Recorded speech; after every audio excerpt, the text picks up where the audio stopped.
All right. I think I'm on now. Yeah. Okay. I don't know if anyone's watching right now, but if you are, hello. This is Sarah, and it is a gloomy, rainy day here in Las Vegas. I think this is the first actual day that we've had of precipitation in like 114 days now, which is a record for here, which is kind of interesting. I mean, it is a desert, so it's not surprising, but it was nice to wake up this morning and see that it was actually like raining, and it's been raining steadily all day. So, oh, there's some. Hi, hi, Micah. Hi. Anyhow, um, yeah, I went out and ran my errands, and when I came back today, I had my boards in the mail, which I ordered, I think, like less than 2 weeks ago. So I'm really impressed that they came in the mail already. Um, I had 50 of them made, and they are coin cell sized boards again. Let's see, get the light reflecting on there. So this board right here is called the Bulbis board, and it's the brain that's going to go inside of something that'll look a lot like this eventually. This is a prototype of a tiny mechanical jellyfish. Oh my. A little mechanical jellyfish that is really just a small scale version of a larger one that I've built that I think if I tilt the camera, ooh, this is brave. God. Very slightly to this side, you can see it hanging up. There's a ghost of it in the back of my lab right there. So that one's probably 3 times larger than the one I just showed. It is actuated with a couple of servo motors, and it has a rack and pinion on the inside that allows the mechanical bits inside to kind of counter undulate against each other. This tiny little guy right here uses a pulley system, so there's these strings inside of it that they kind of bind up right now, but on another iteration of this I think I can work that out. The intent is that this will be my next thingy that I'll put instructions up for that you can assemble, so I'll have the STLs available, and you can print out a set of the parts and assemble one of these yourself. It's going to be, I would say, maybe an advanced instructional. I would say where the baby noodle or the noodle spawnling that I released instructions for a couple of weeks ago was like an entry-level beginner kind of assembly thing. This is like the advanced professional slalom version of the bunny hill. It's really, I don't know. I'm gonna have to maybe make some part of this a little bit easier so people can assemble their own without needing to jump through too many crazy hoops. But it'll get there. It doesn't really have too many exotic parts or things required. But uh-oh. There's other people in here. Oh, there's annoying people. I don't know. Whatever. So, in the interest of making this do something, so I should actually state this now. The reason I'm making all these little tiny weekend projects or instructable projects are that, I don't know, that, let's see, I wanna create small robots that people can download my plans for and create their own versions of out in the world, because I think that's kind of a neat thing to share. But it's not enough that they just move or look cool. I want them to be in some way mechanical and then in some way electronic and have some sort of input or a sensor that influences what they do. So this is the electronic component to the mechanical bit, and this guy has a bunch of stuff on it. Like if you look at it, if I hold this up again, you can see all these really pretty kind of radial patterns, these pads around the outside. Those pads are actually, for a fancier version of this, so that I can attach flexed circuit tendrils. So instead of having just pieces of vellum kind of flopping off of the top of the board, which is where this mounts, there will be actual flex circuits that attach to this and then kind of hang off and do their pretty thing. Accidentally create a mass robot army? Yes. Sure. How do you block somebody? Oh my god, I've never had to do this before.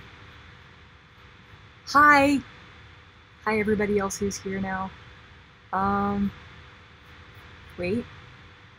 I can figure this out. Or maybe not.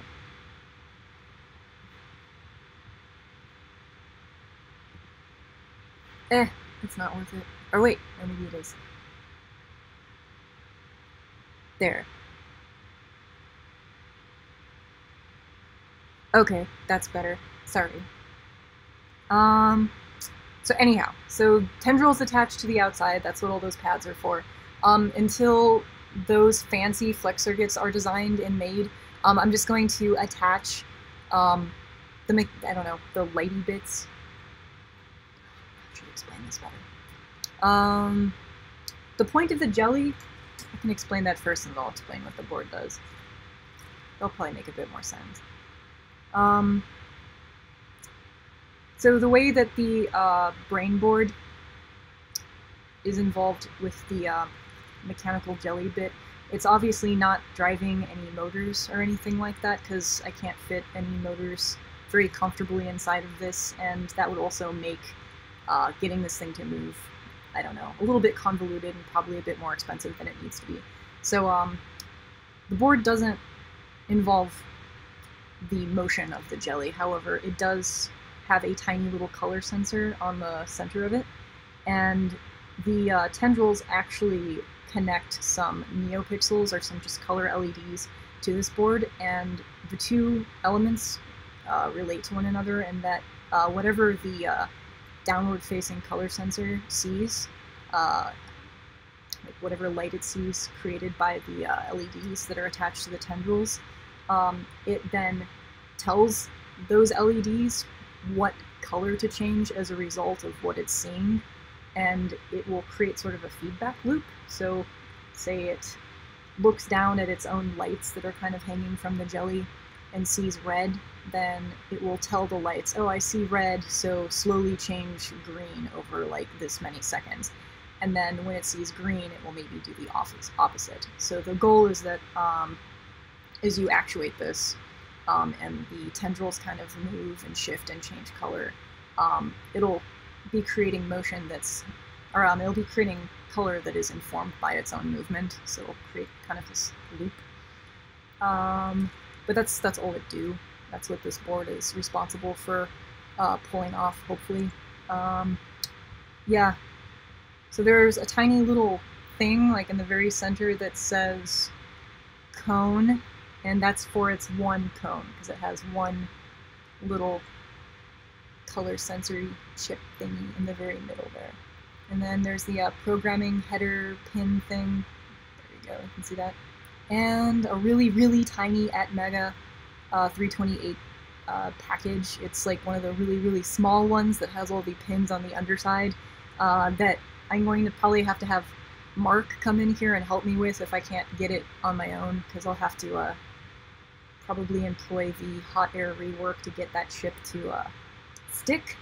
And then there's the battery holder on the back, because this will be another CoinSol thing, hopefully.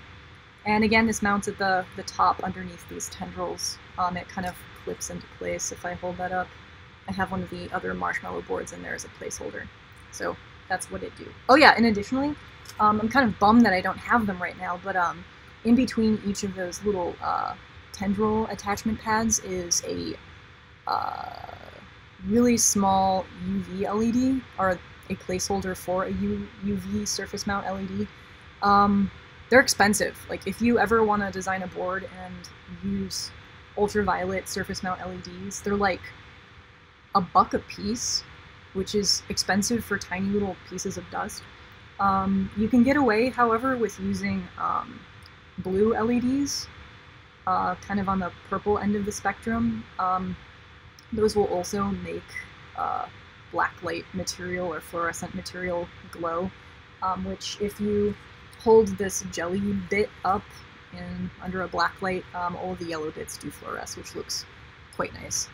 And yeah, when I get the UV LEDs in, they will be attached to this board. I ordered a couple of them. I didn't have any offhand, unfortunately, but I do have the blue ones, and they do work just as well, but the blue LEDs do have, obviously, blue visual light. The UV LEDs do not. They're just, they cast their whatever, and they make the, I don't know, UV, or the fluorescent material glow.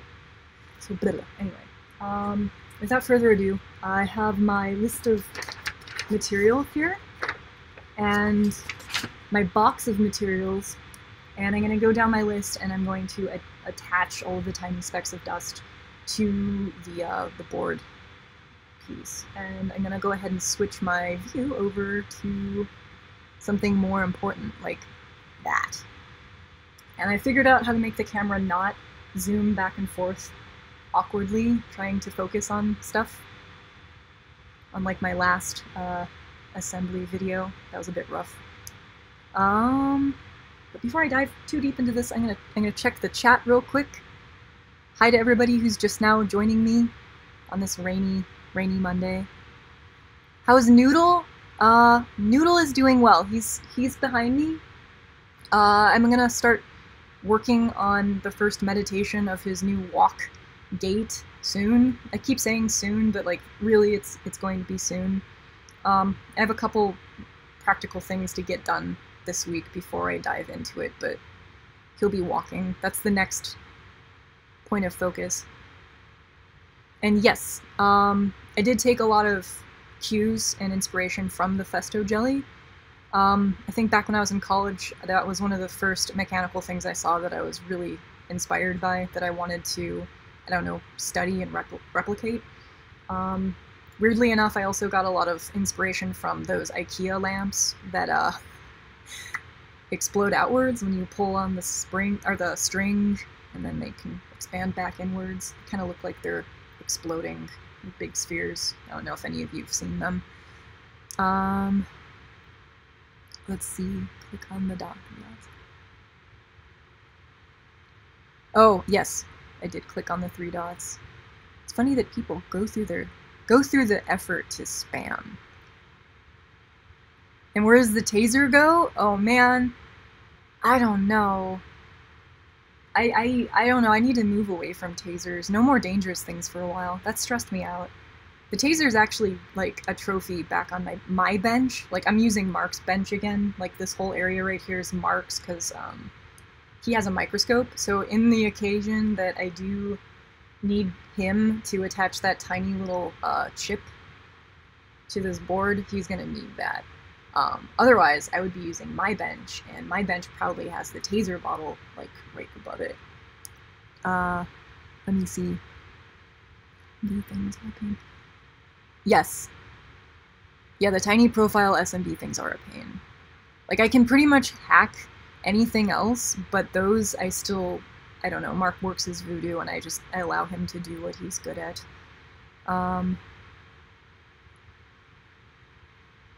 Swimming robots? Somebody asked if I can make a robot that can swim like a fish. Funny, the jellyfish, the big one that I showed behind me, the original intent was that it would swim, but making a submergible electronic thing is a whole nother layer of development that neither me nor Mark really wanted to get into. It was one of those things where we kind of just dipped our toes in the prospect of making a swimmy robot, and we were like, no, not now, not for a while. That's like a whole nother level of difficulty. I'm not there yet. No more lights on Noodle's room. Oh, should I go turn his, I call them his glow candies. So the lights that are like back in Noodle's room, which actually you can't see, it's like off camera in the other direction.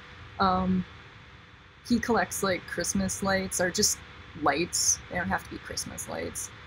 But any sort of big, bright, colorful string light, if I obtain them, I just sort of add them to this gigantic nest of Bulbs that sits on that part of the work table, which is Noodle's room, and they're his glow candies. So when I'm home, his candies are usually on, but I was bad. I didn't put them on when I got back today.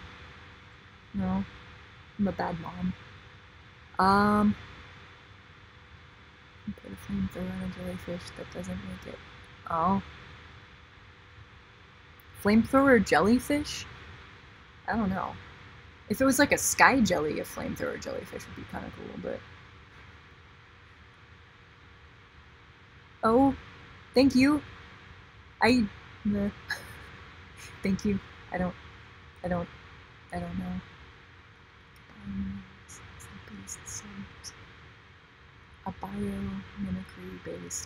A biomimicry-based submersible.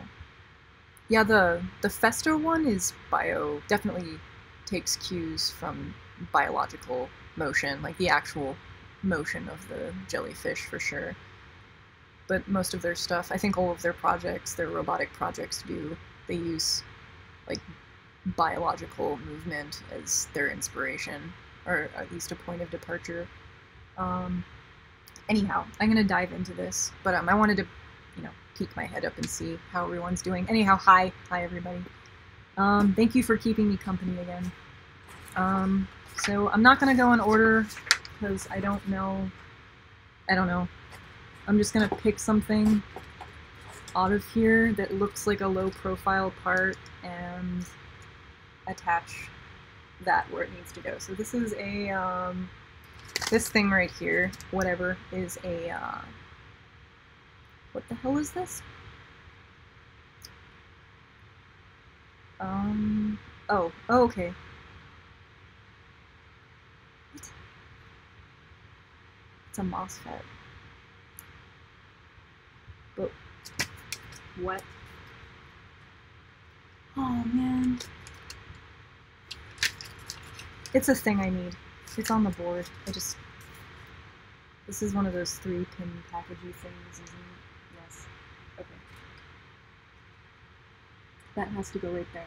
That's literally the only thing that could be. Nope. Don't move that. Don't put your fat fingers in on the board and move it. Let's see, if I'm talking down here, can you still hear me? Yes. Okay. Good. Okay, so that's what this thing looks like. Wow, that's kind of nice. So it has 3 pins. It's a MOSFET, and there's only one place on here that could go. I mean, that's not good enough. I really shouldn't be basing my, where should this component go based on the fact that, yeah, there's only one place that I think it could go, but, it says, okay, I'll do it. I'll do it the right way.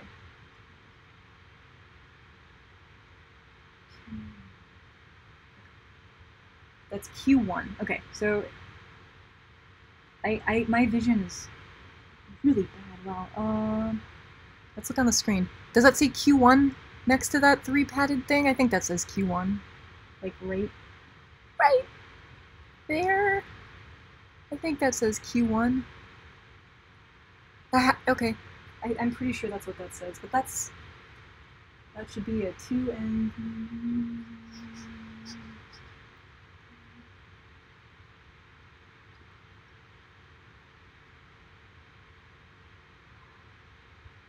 Yeah. Yeah, that's what that is. Okay. Okay, so I need one of these guys. I'm going to use the tiny surgery pizzas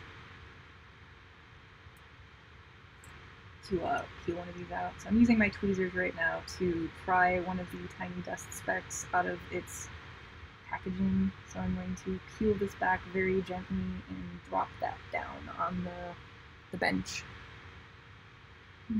There, so you can see it right there. It's just a little, it's got its feet up in the air, it's ready to be received, picked up by my tweezers and placed on the Bulbis. So I guess I can talk a little bit about the name of the board. The the Bulbis board. That's spelled Bulbis. So this is actually kind of a, I'm paying homage to a memory from my youth.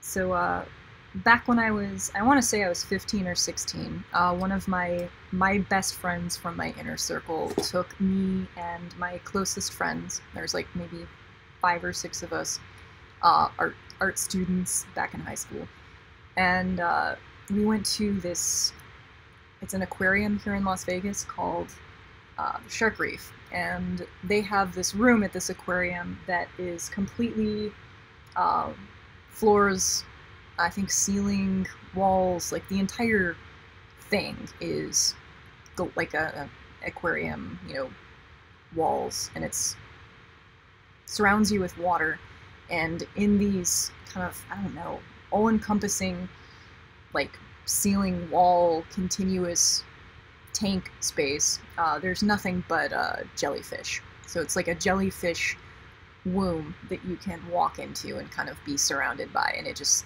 you know, completely takes you on, which is cool. I guess I should turn my soldering iron on. So in this aquarium, in this jelly room, there were like, you know, hundreds, probably thousands of jellyfish floating around with the current that they had going through there. And me and my 5 or 6 loud friends that were, you know, being loud as you are as a teenager, I guess, going through this aquarium being loud teenagers. We were doing our loud teenager thing, and then we walk into this dark room and we see all these jellyfish, and all 5 or 6 of us shut up like immediately. So all of our antics stop. We all just sort of stand aghast in the middle of this room, you know, hypnotized by these jellies going around. And there's, of course, black lights on them, and they're glowing, and they're, you know, majestic, just sort of, you know, peacefully doing their thing in this space. And time kind of melted away, and I want to say we stood in there for like a half an hour, 40 minutes maybe, just quietly meditating on these beautiful moon jellies. And at some point, one of my friends in the group zeroed out on this one jellyfish, and we didn't know what she was staring at first, because she got right up to the glass and she was like looking at something, and her eyes were fixated on a point. And we all kind of walked up to her, and we were looking, and we were trying to see what it is that she saw that she was so like enamored by. And then we noticed that there was one jellyfish amongst all the others that was like 100 times smaller than all the others. Well, not 100, but like 20 times smaller than all the other giant moon jellies. It was like this itty bitty little, like, palm-sized perfect sphere, and it was just cutely, perfectly there, floating on its own through its little vacuum. And we were like, oh my god, it's perfect. And she named it, and she goes, I have to name it Bulbis. And we like giggled, because it was like a dumb thing. We were like, Bulbis, I don't think any of us had actually, as like teenagers, used that as a descriptive term ever in our life. But suddenly, like, we had bestowed this name upon this tiny little jellyfish in this aquarium. And that was like the word of the month, I want to say. And we just kept using the word Bulbis after that. But the point of origin for the word Bulbis was from that moment that we all shared in the aquarium. And yeah, so that's kind of where this board name came from, since it does go inside of a jelly, a little jelly. And it's probably not as small as the one that we saw, but I tried. Anyhow, so I need to get this fet on the board, and since my soldering iron is on now, it's another nice thing about using Mark's bench is that he has the MechaJelly, and it is nice. And he put the tiny tip on here for me, because he's a nice guy. So I'm going to go ahead and juice up my pads.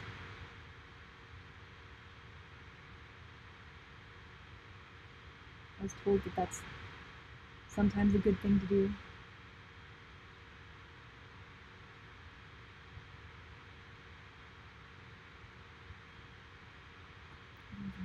Actually, is that? I put some water on the sponge. Again, Mark uses a sponge versus one of those iron wool scrapey soldering iron cleaner he does, but he keeps water in a little squeeze bottle next to his iron to kind of moisten it up.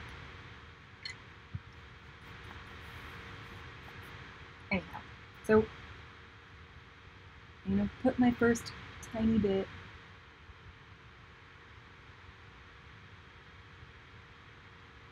I don't even know if I'm doing it. Go, go, go.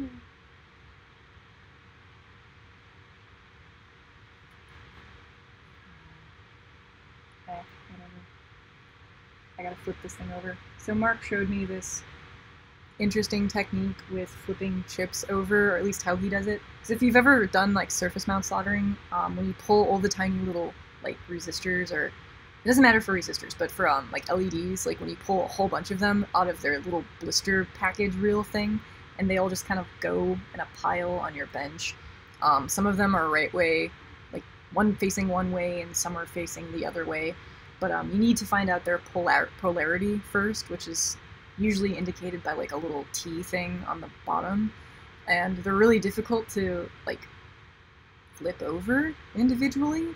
So Mark will just like bang something on his bench and vibrate it so that they'll kind of like leap around, and then eventually he gets most of them to turn over, or the one that he's trying to work with to turn over.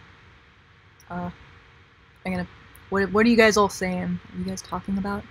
Don't get distracted, Sam. Focus on the project, not the chat. Okay, fine. I agree, that's good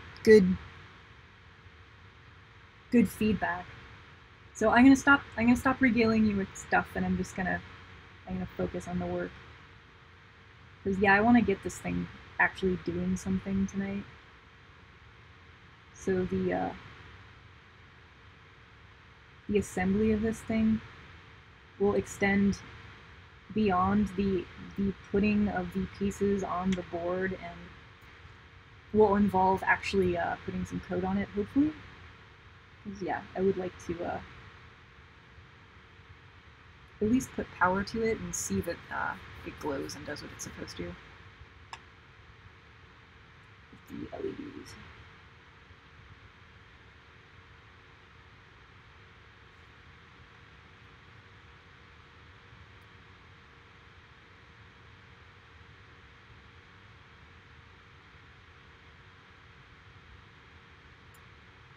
Don't do that.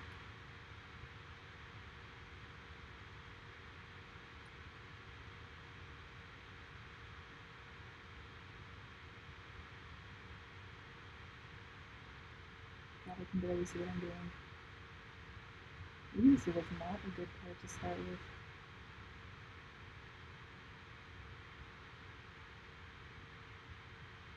Please go into place.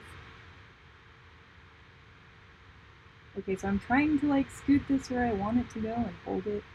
I think that's good. Yeah.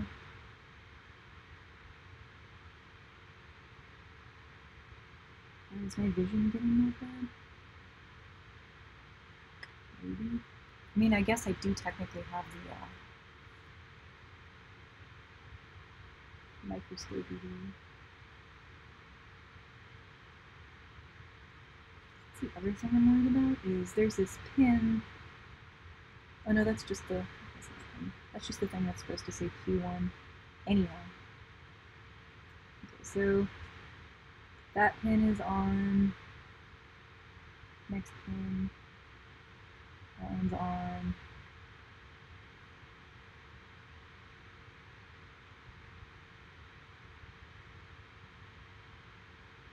Okay, that should be good. That should be fine for the MOSFET thing. Okay. Did I put them back? Because I wasn't supposed to do that. Okay, so I'm going to put these someplace else once I'm done with them, so I don't get confused about what I have and have not done. Alright, I'm taking the next thing up out of my box, which is off camera. There's nothing in this. Alright, never mind.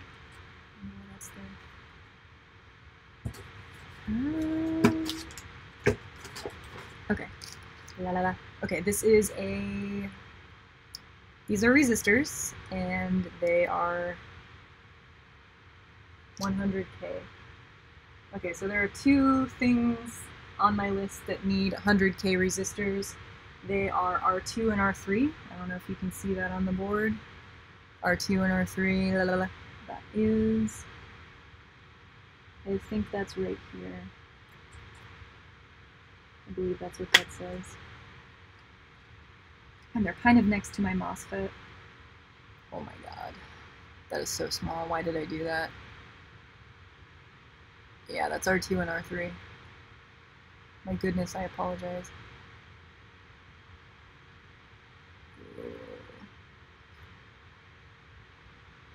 Oh my god.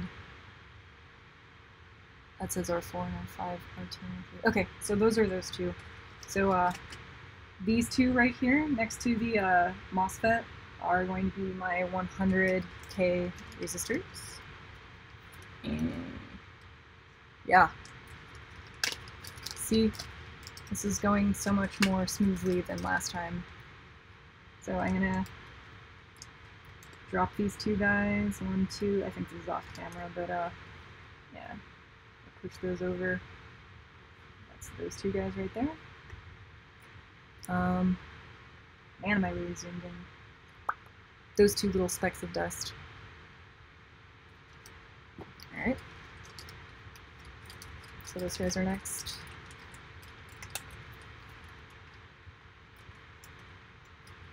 Where's my anti-static stuff? I don't know. That's a good point. I'm like actually wearing the most like staticky fleece robe ever.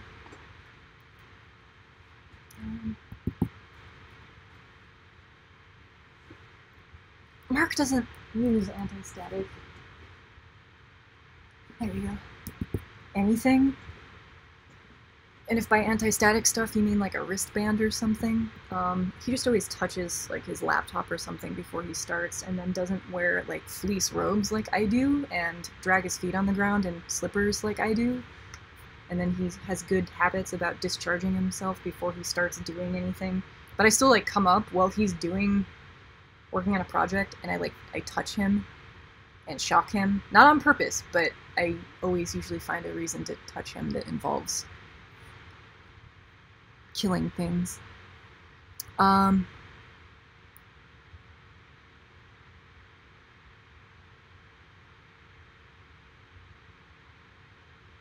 Oh, I'm getting, yeah. 14 standing over your shoulder watching. It's just now hit me that zoomed in.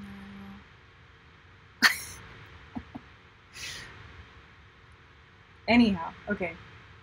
So I'm gonna like talk out loud and express what I've been taught about I guess assembling, putting tiny specs on boards. So I know that I need to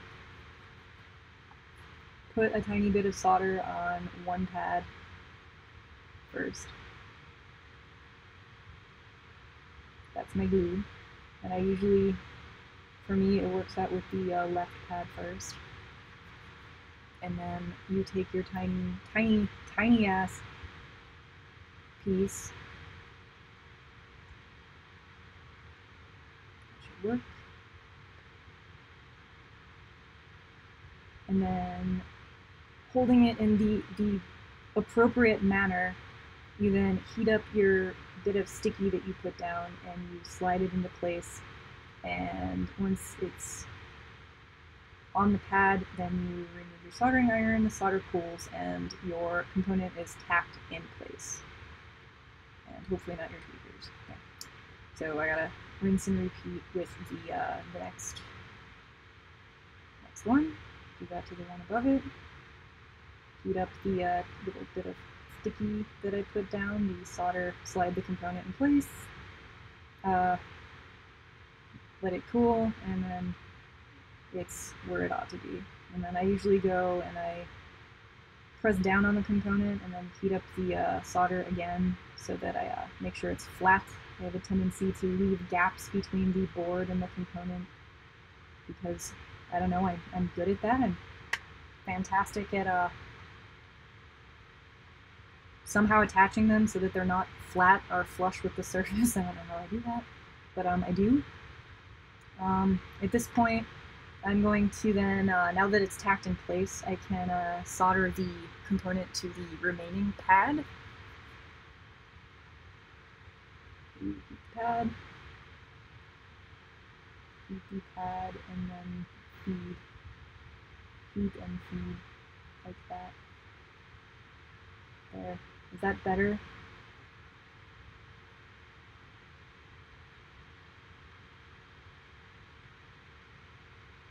There. So you heat up the pad and, like, technically, I guess, the component piece that's being attached at the same time, and once they're both hot, you feed solder into them, and it does its flowing to where it needs to go. There. Okay, that's probably good enough for me. They're probably not straight, and there's probably gigantic beads of solder on either side. But,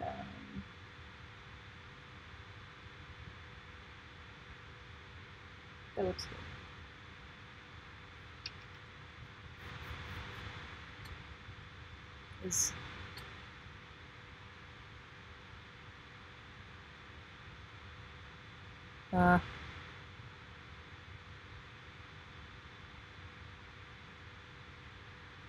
Pressed.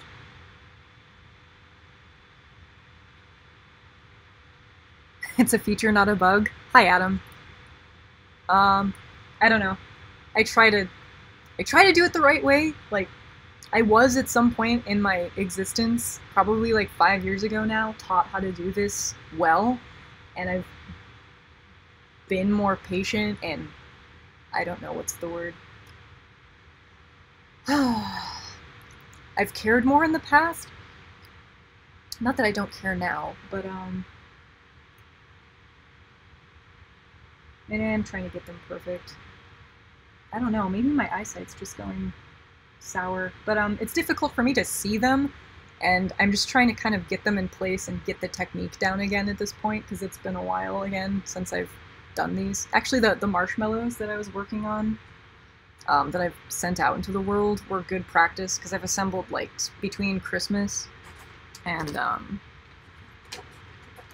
boards that I've sent out that were sold on my store in the past couple of weeks. I've had to assemble a bunch of those, and it's been good, I don't know, practice for me to get back into putting all the tiny specks on the boards.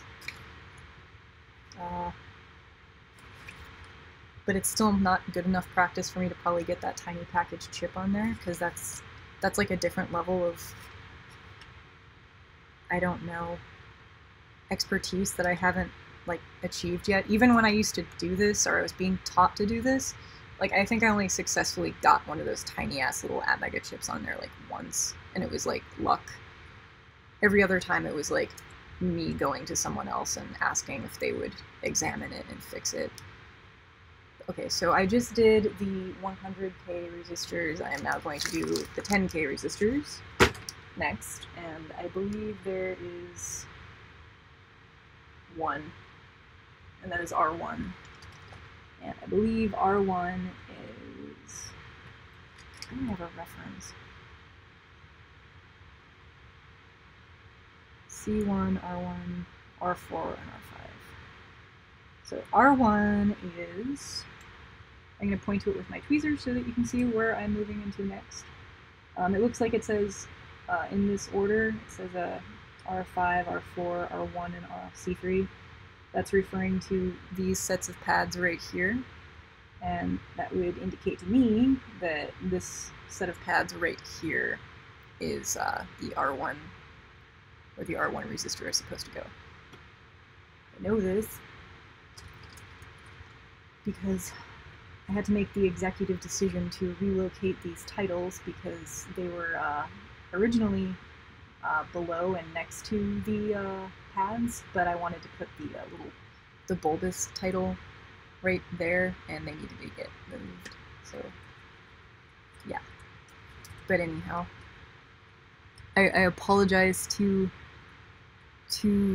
the people who I'm making pull their hair out. I don't mean to like qualify myself, but I don't know. I am out of practice, and there was a time when I was probably a little bit more graceful at doing all of this. The time is not now.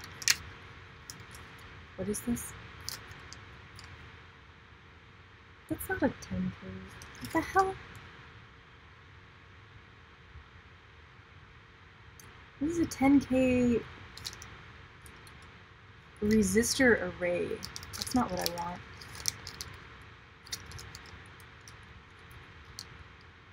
God. That's not what I wanted.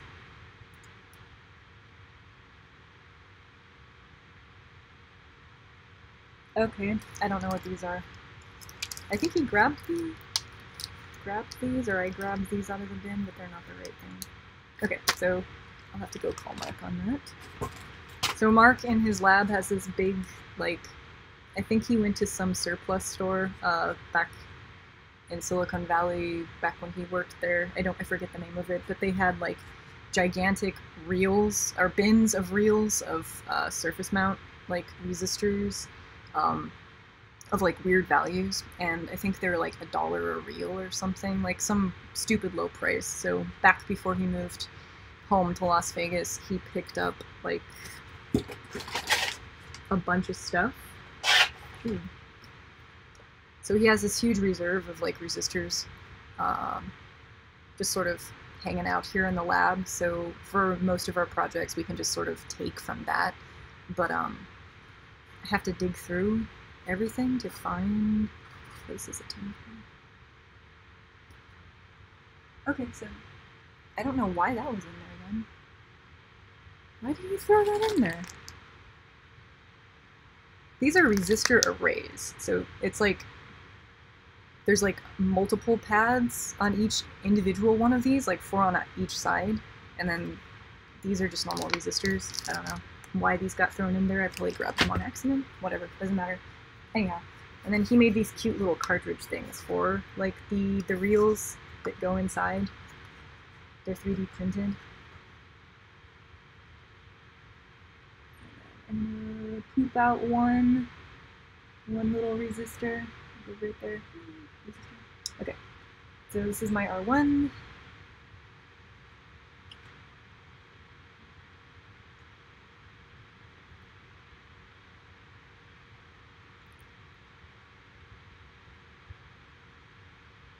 Yes.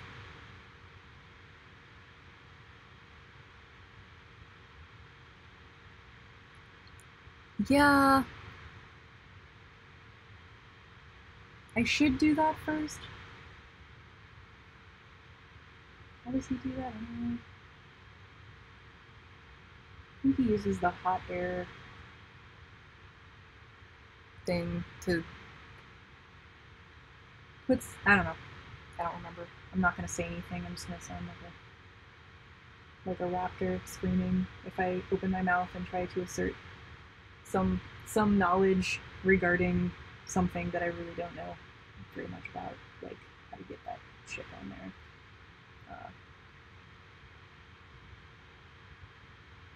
I think okay, I'm gonna say it anyway. The way that I believe I was shown was that you put a crap ton of solder on the middle pad, and then you put the chip on top of it, and you heat it up from below with the hot air thing, gun, whatever, reflow.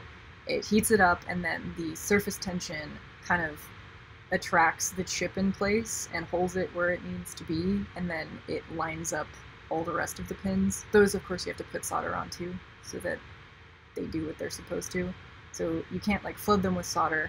Everything has to have solder on it, and then once it's hot, it just sort of like does its thing and floats on top and magically locates itself where it needs to go. Which is some magic voodoo that I have never like mastered. That's how everyone I know seems to do it. Again, like I think the first Delta Robot brain board that I designed had this chip on it, this package, and I think that was the only one I accidentally got right. And then after that, it's just I don't know why I used this package. Oh yes, it was the only thing that would fit. So anyhow, I don't know, maybe I should ask Mark if he thinks I should let him put that on real quick. Because Adam and the Brotaku, nice. Oh, that guy's back again. I don't know. It doesn't matter.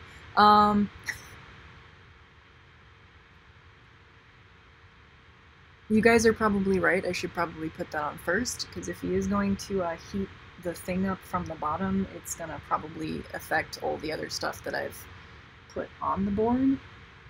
That being said, I'm still gonna put this resistor in place and then go nag him.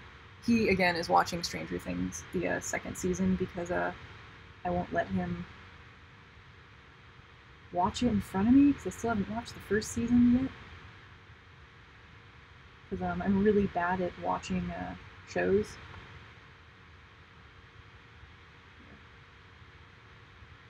Like, I'll start stuff, but I'm bad at paying attention to things.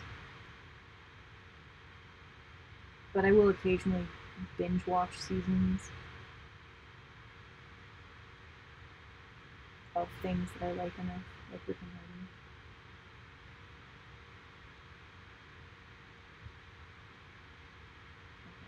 I'm gonna go pester him really quick.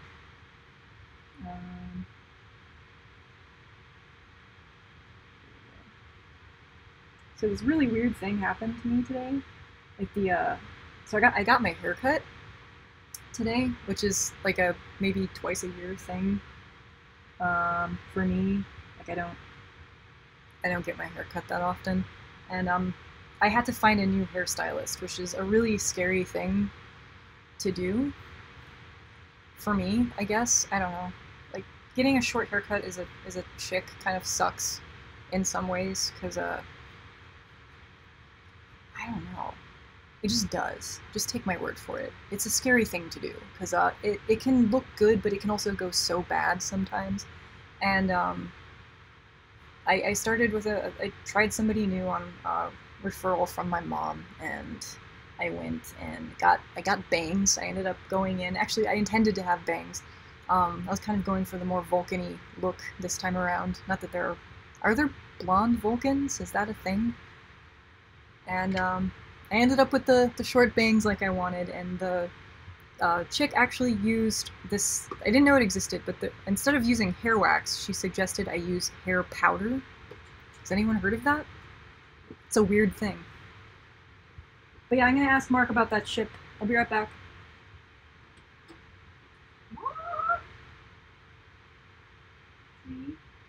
Should I put the chip on first, since it might take like the hot air or something? And if I put the other things on first and not the chip, then it's gonna be a pain in the ass. It's good that there's no stain on it. So don't put the other ones on.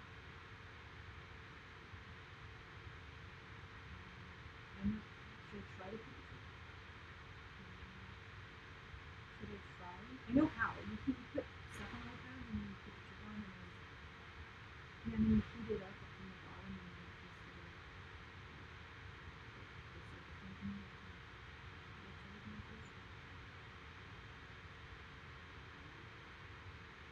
yeah.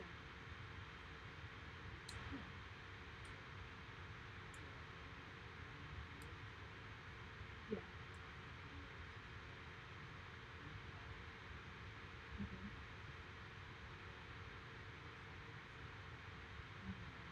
Come here. Mark's gonna coach me through it. Okay, so he said I need the helping hands. So we both agreed that if scorpions weren't assholes, that they would make excellent helping hands, because they are basically pinchers, and their little tail could have like a light on it instead of poison, and that would be like evolutions should do that. By the way, Mark's behind me. Yeah, there's a face. He's gonna coach me through the doing.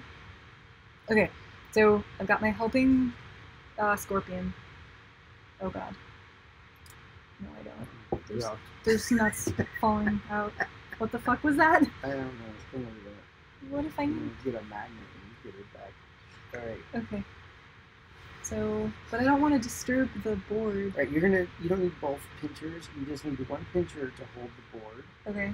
And you want to get that thing out of your way because the air gun's gonna be the thing you use. So you're gonna want to set the pinchers off to one side and have one pincher reaching in.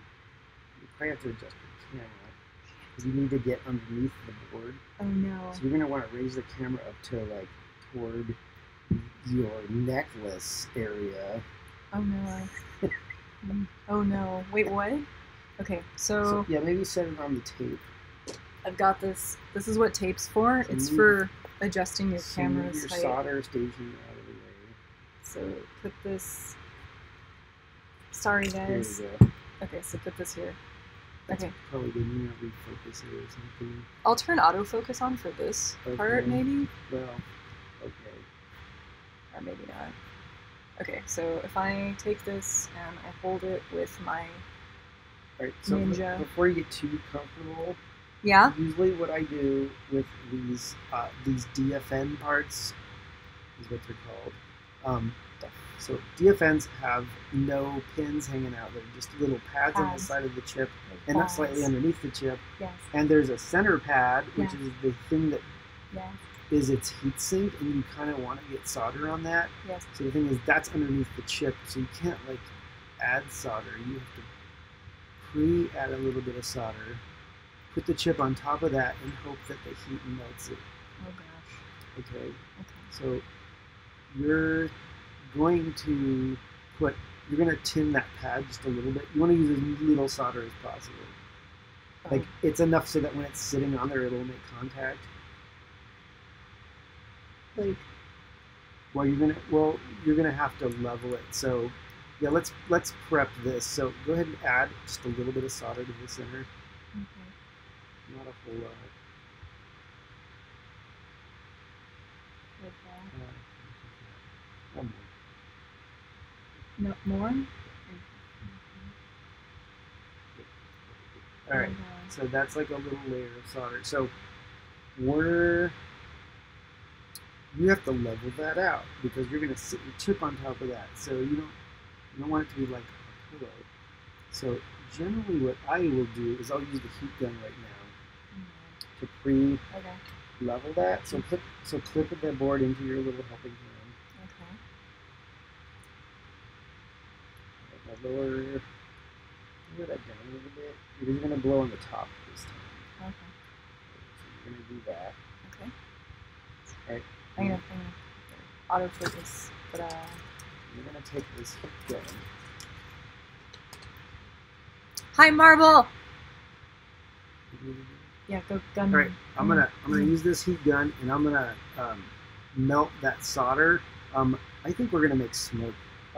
No. So I think. Don't make smoke. So I think it's gonna get loud. We're gonna have to turn this on. We're gonna have to deal with the fumes. Oh, then turn it. That's okay. So let's turn this. Go ahead and reach in there and turn that on. I unplugged it. Yeah, plug it in. Oh, it's already on. That's fine. All right. So then I'm gonna probably use. Flux. This is flux. I know. I was getting yelled at. It's alcohol and flux made into a liquid, and it gets clogged. So the trick there is we're gonna heat the tip. Look how much smoke it makes, and now it'll juice a little bit. Right there, I put a little bit on there. It smells really bad, so I'm going to heat this board up, and that flux is going to help the solder level out so it's flat.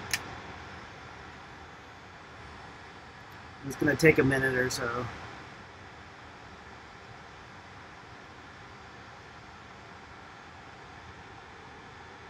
Oh, let me wait. It's off now. There. Okay, it's bubbling. Just gotta keep your eye on it. Magic. Hopefully this levels on its own. Please Please don't melt my MOSFET. So that'll be fine.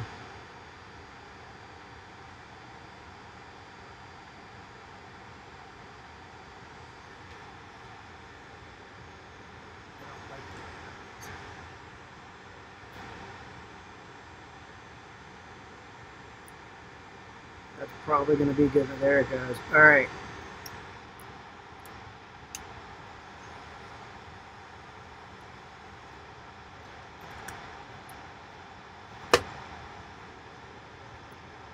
Okay, so the next trick is we want to get the chip on here, and we're going to tack some corner pins so it stays in place, because when we're heating it, the airflow could just blow it off the board or move it, but we want it to be on there. So go get a chip.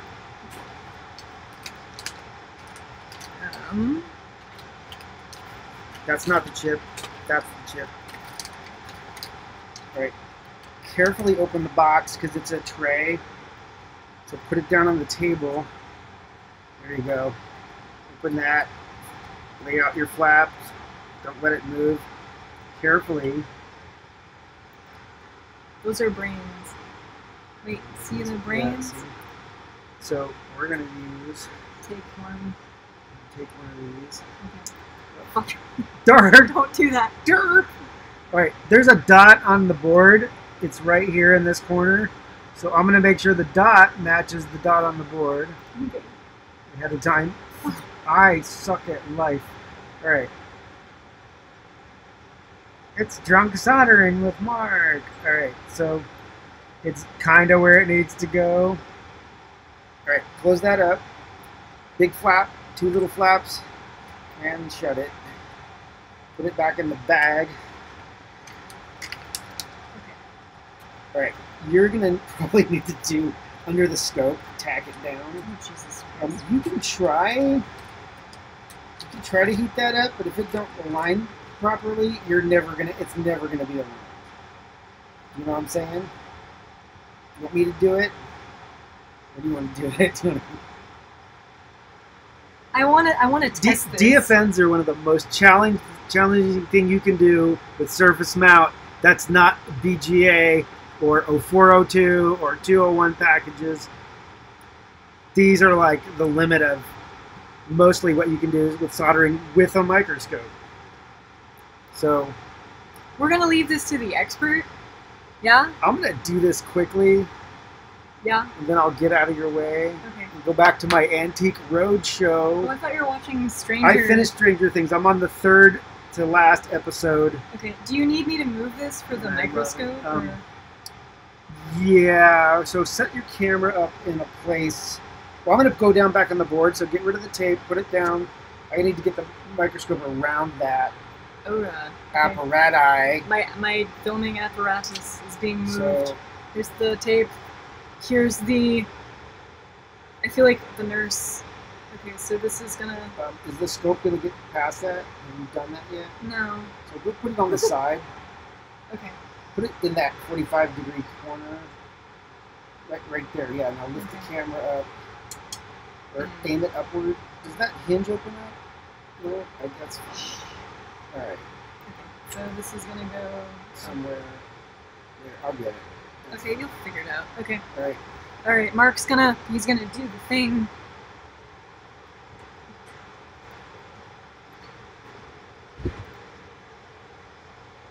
Welcome to the soldering channel. It's called Solderotica. Solderotica. Alright. So I'll do your focus, you just focus on the do.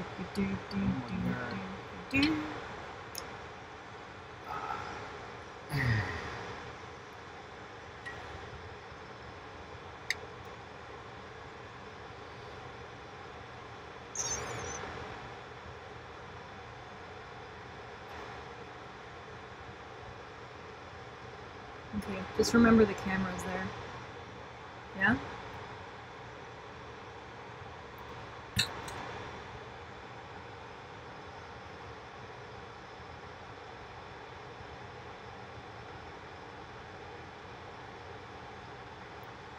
I guess I can look at the chat.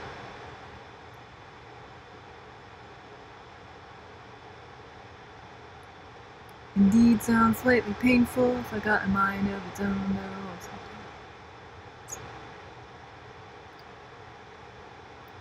So what I'm doing, I'm looking through the microscope on the chip, and I'm trying to get it to line up with all the little micro pads, because it has to be straight for it to work at all. So I'm kind of like eyeballing it here and making sure it's where I want it. I think that's pretty close. Yeah, it's got a bump, still has a bump in the middle of the pad, so I'm going to add a little solder.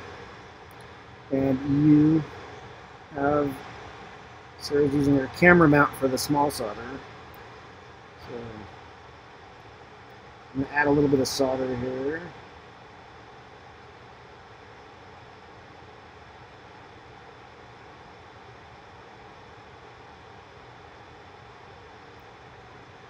So I'm putting solder on like one corner pin so I can use it as an anchor, and the chip will stay in place. And I'm going to bump it with my tweezers until it's exactly straight and where I want it.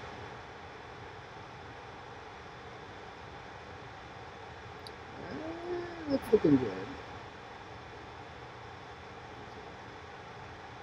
Yeah, and it's staying in place, which is good. Alright, so I'm going to anchor an opposite corner so that when we reflow this with the hot air, it will not fly off the board or scoot off the pads. I'll explain the purpose of the board again in a second after Mark is doing his Oh, why'd you okay. I'm gonna shut up. it's kind of anchored, so just need to get enough in there to make it stay put. Oh god.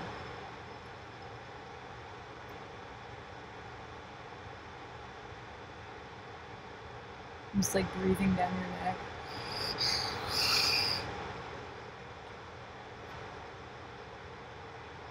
Oh shit. Marble. The board it goes inside of this. It's a jelly. It do.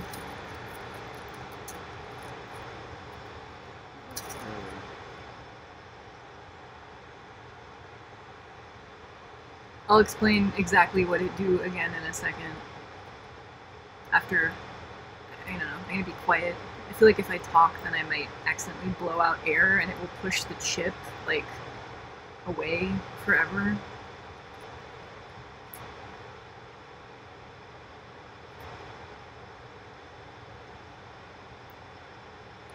Smells like wipe. Don't forget to wipe. Wipe your tip. Don't forget to wipe your tip, kids. Clean and inspect your tip weekly.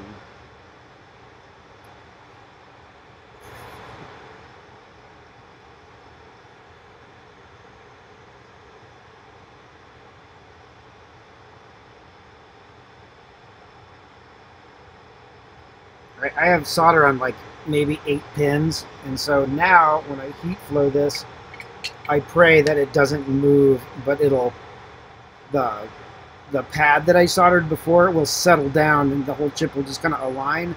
Then I can finish soldering the rest of the pins and knowing that the chip's not going to move on me. Someone asked how long it takes before the soldering iron does damage to the components. You can answer that better than me. Oh God. I'd say within about 20 seconds you can start damaging the component. I've overheated parts a lot and not had any issues ever. Other times I have used enough heat where I was trying to reflow or whatever too long. I had too much heat on too long, and I literally burned the board, and the board, a trace opened up or whatever, but I had a board just never work again. So that can happen, and then the board looks charred. But that was like 3 or 4 or 5 minutes of keeping it at that temperature. But I'm pretty aggressive sometimes with heat, and I don't have any problems. Some parts, like the little LEDs, have a softer plastic that will melt, and LEDs, if you overheat them, you will break the seal that they have on them, and moisture will get in eventually and will literally rust the little chip that's in the LED and break and it won't work anymore. You don't want to overheat LEDs. Also, if you overheat the LED, the little transparent dome thing will discolor and melt off. Because I've charred off the little LED lens. It's a lens, like the lens that goes on top of the diode. I've just like obliterated that, so you don't. Try not to do that. Alright, so if you can muster. Mustard. Oh, I can help. Set the camera view here. Okay. I'll do the focus. Don't worry, I've got you. Autofocus on the board, and then off. Okay. All right, I'm gonna heat this from the underside so that the airflow doesn't blow the chip off. And when you do this, you can actually see the solder go molten if you're observant, and so it'll start to shimmer and it'll move. And then after that, you really don't want to keep it on much longer.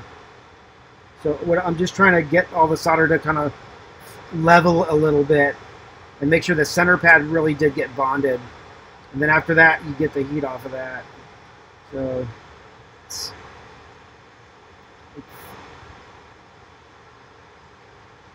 well, that went molten. Something went molten. Yeah, it's kind of molten now. Now I'm worried that it's skewed. There it goes. It's shimmering. All the pins need to go. And then normal reflow, once it goes molten, they hold it for 30 seconds. I don't usually go that long, but in manufacturing, they hold it for 30 seconds. And then they take all the heat away. You can see it's smoking there. And this needs about 30 seconds to actually solidify. Don't bump the board. Don't breathe on it. Let it settle. And hopefully this just fuses.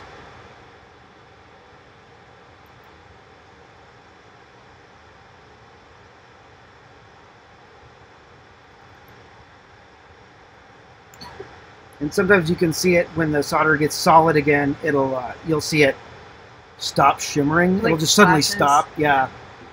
This is small enough. I really can't see it, but I think by about now, after about 30 seconds, it's probably it's not molten anymore, but it's really effing hot. So you really don't want to put your fingers on it. So I'm going to use tweezers, and this alligator clip's probably also hot.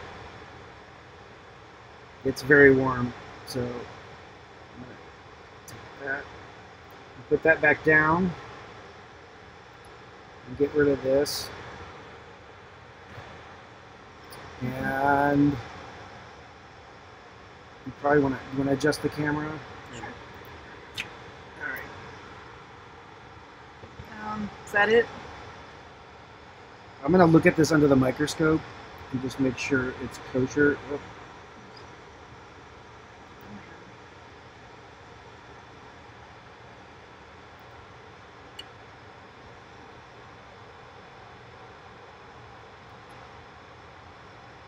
I'm looking at the chip to make sure it's square on all the pads and that they're not halfway off of any pads, and they're not. They look really good. So I think you could probably finish this, Sarah. Okay. Do you know the trick for what? So one of the tricks is if you just, on little pads like this, if you have a good soldering iron, you're going to feed extra solder in, and it's really only going to stick to the pins, not to anything else. So if you have enough flux in your solder, as you run across, only enough solder will stick to the pins, and the rest will just stick to your soldering iron. And it's a fast way to you don't have to solder pins individually. Weight of the chip? Yeah. Oh, you're gonna do that. Am I gonna do this? Yeah, you're gonna do that. Let's, I mean, and I already fluxed the hell out of this, so I should have enough here. yeah, we're gonna watch with complete fascination as you.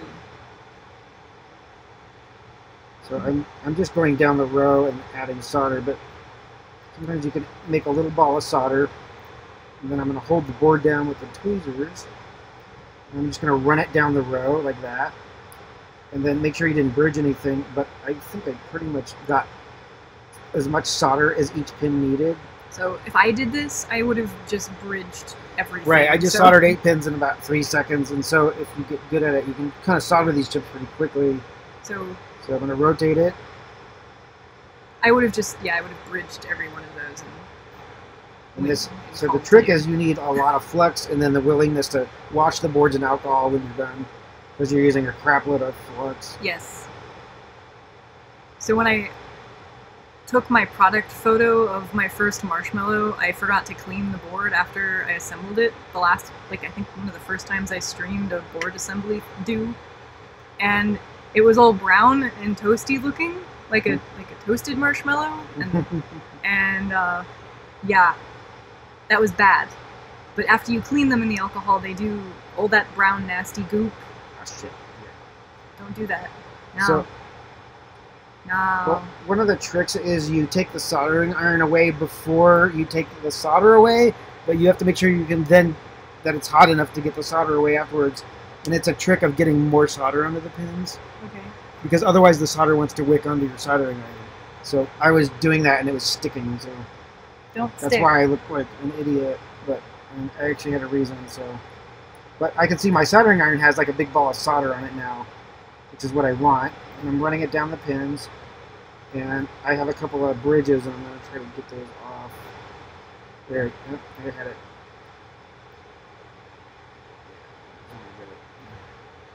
Thank you. Good night. The flux is getting. I was just saying good night to people. Oh, good night, people. Right. I'm going to add a little flux. There we go. Do that one more time.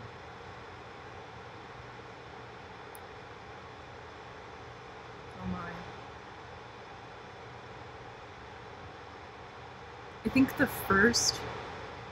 I only successfully did this once. Remember the original, the Delta board that I did that had this package on it? I assembled the first one with Jeff. Yep. And he showed me how to do it, and it just worked. And I've never been able to do it. Oh, really? Ever. I think it's a finesse. It's practice. Nah. Yeah, I keep bridging this one here. I don't know why. Feed extra solder. This flux is getting sticky, really cooked off. I think I'm making this worse on myself here. Alright. Get rid of the excess solder.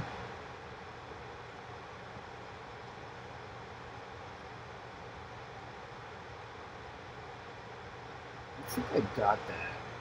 And then the last side. You've got a microscope, so you can see way better than I can.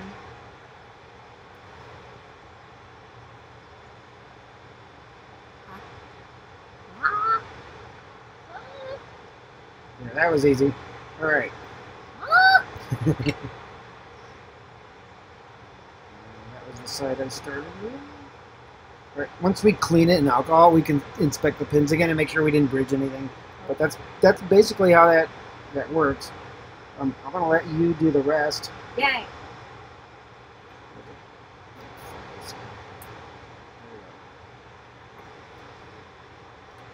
Have fun with that. Good night, everybody. Thank you. Ah! I'm going to put the static. I'm going back to my Antique Roadshow on PBS. And your vodka gin tonic. Gin and tonic. Gin and tonic, okay. Alright, I'm going to turn the fan off because it's probably loud. Oh gosh. Okay. And I'm going to push this out of the way. There. Okay. Anyhow. See? Mark to the rescue. He's the best. Alright, I'm going to resituate this really quick to a place where I like it. And then I'll refocus once I get this where I want it to be. Yeah. I think that's about... Wait. About there. There we go. Screw it. That's not going to move a whole lot. Okay, so anyhow, wow. it looks like some bad things happened here while I was gone. Oh well, okay. Good thing we can clean it, because it's some rough things have happened to it. It's black and charry and looks very sticky now. Anyhow, let's see if I can get this to focus anymore. Nope. It's about as good as it gets. Okay. Anyhow, so moving on. Now that the hard part's done and over with, let's see what this is. One. This is it. These are capacitors. So these are my one microfarad capacitors. Where do I need those? Okay, so C1 and C2 are this. So I'm gonna do those next. So these are the easy things. This I can do. So C1 and C2, I believe, are oh god, I need to use my reference piece because that is just, oh my god. C1 and C2 are, man. All right, C1 is right here. Right here. And C2 is, good heavens, where is it?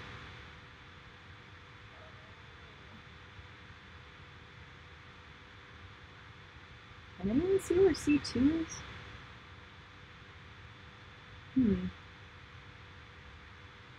Well, I do believe that's here, except it's covered in shit now, and I can't really...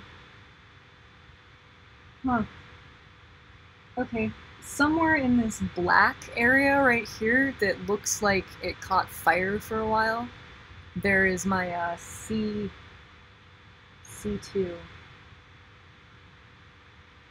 Okay, I think it's this one. That means nothing to you. I'm pointing to, like, yeah, like burnt down forest, deforested area right there. Nothing will grow here ever again. Okay, that's alright. I'm gonna be okay. Okay, so that's the one on this side. I'm gonna do that first because it terrifies me, so I want to get it out of the way. Uh-oh. It's pretty in focus. I'm gonna definitely a few years at this. Wait, what? Oh. Oh.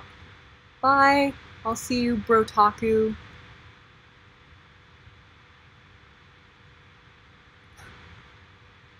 Alright. Let's see. One. There we go. No, I needed two. What am I talking about? So, I'll explain. Like I said, I was gonna Marble had asked what this board does. So it goes in the jelly, like I mentioned. So it's another coin cell sized circuit board that goes in another thing that will be I guess, I hate to call it an instructable, but it'll be like a weekend project that you can download the STLs for, print out your own parts, and make one of eventually. The board is responsible for it creates basically a light, like a little light feedback loop between a color sensor and some color LEDs.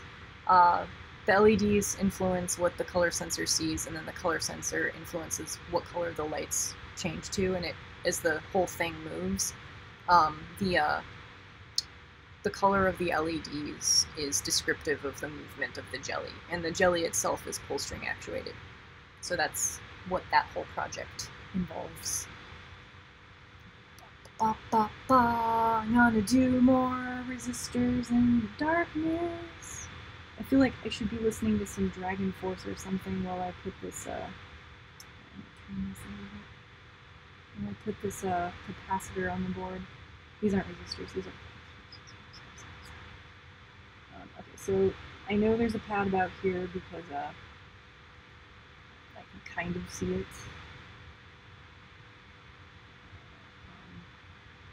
My reference board, which is in the corner right there. I can see that, but I know it goes about here, I think. Or maybe it's up here. I think that's it. Yeah. I think a little lower is the top pad of my crystal. Man, come on, stick. Don't be a butt. Mark got his goop everywhere. I hate when he gets his goop everywhere. Okay.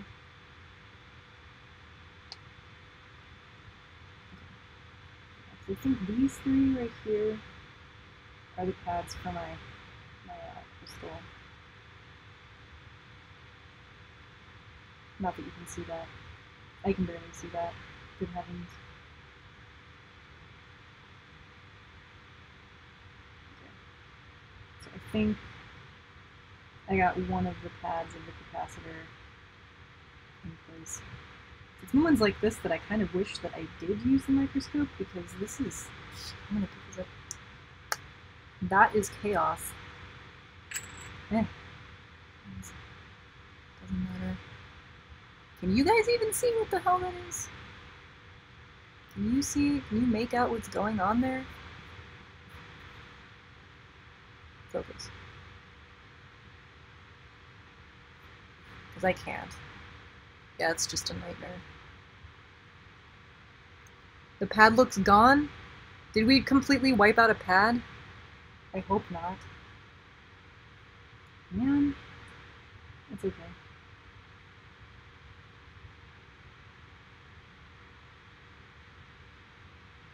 Yeah, am I even soldering anything? I can't even tell. I should like go holler at Mark and see if he can come and shift me. Alright, let's do the one that I can see. So I do know that C1 is alive and well, and it's right here, so I'm going to go ahead and apply some of my solder glue and tack my capacitor in place. Heating up my glue. Come on, glue, heat it.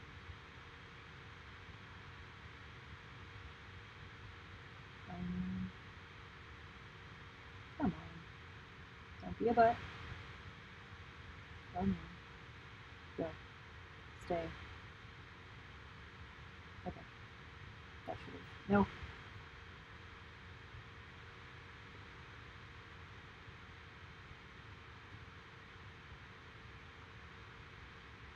No? It just doesn't want to... Alright, that sucks.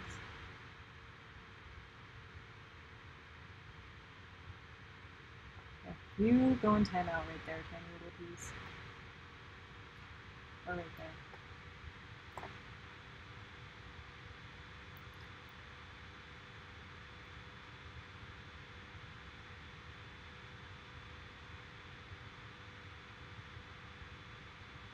Come on, soldering iron. It's like the Met Pal's kind of being a butt or something. Give me heat. Come on.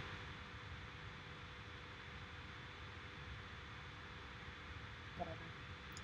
Okay, so I think I have a good enough glob on the pad, enough that I can heat it up and get this thing to stick. It doesn't seem to want to for some reason, and it's annoying me. It should just heat up and slide into place, and it should be good. Yeah? Looks like it's totally up in the air, not flat on the board at all, but I can kind of press it down. I think that's what I just did. Oh, that's wonky. Come on, straighten it up, Sarah. Oh god.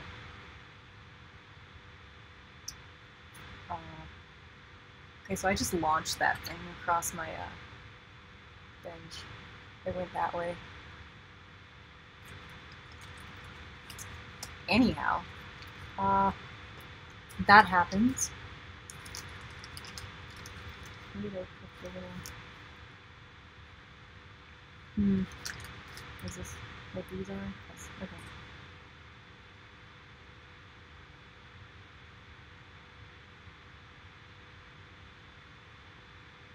Okay. No problem, we've got plenty of these. Anyhow.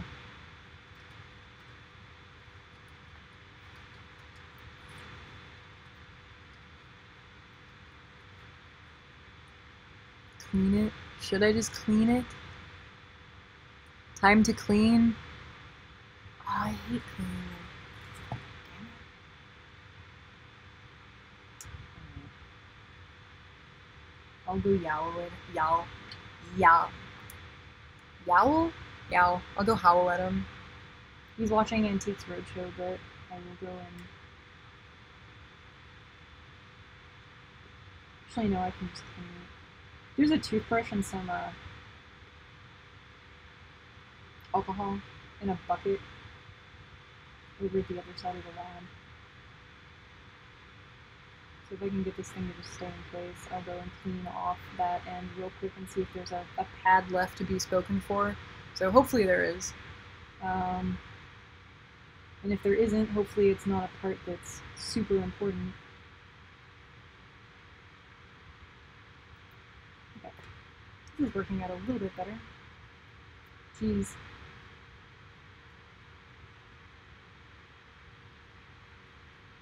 Anyhow, so, yeah.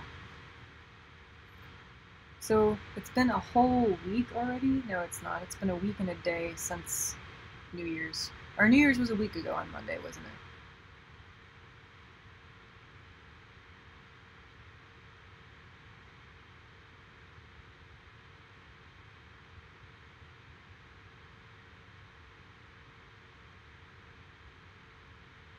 So my goal for this year is to get to Tokyo, and then my goal for Noodle is to get him, or something involving him on the ISS. So I gotta aim high. Why is it right? I have to do the sleep. Oh, good night, Marble. Sleep well. Hopefully I get this working, like, soon. But yeah. So hopefully this doesn't take me all night. How long has it been? 8? Alright, it's been an hour and a half. Okay. Speed it up, Sarah. Alright, I'm going to clean this real quick. So I will talk. I will talk while I do that. I'm not too sure how good the sound's gonna be, but whatever. I'll be talking to you while I move. But, Mark's, I'm gonna ask him if it's allowed.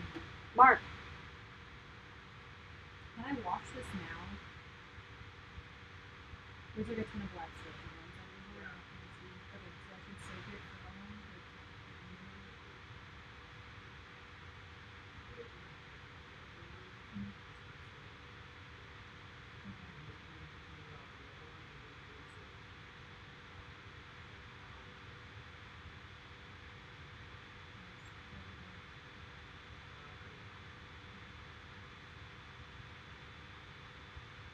Yay! So I'm getting gloves. Lovely gloves. La, la,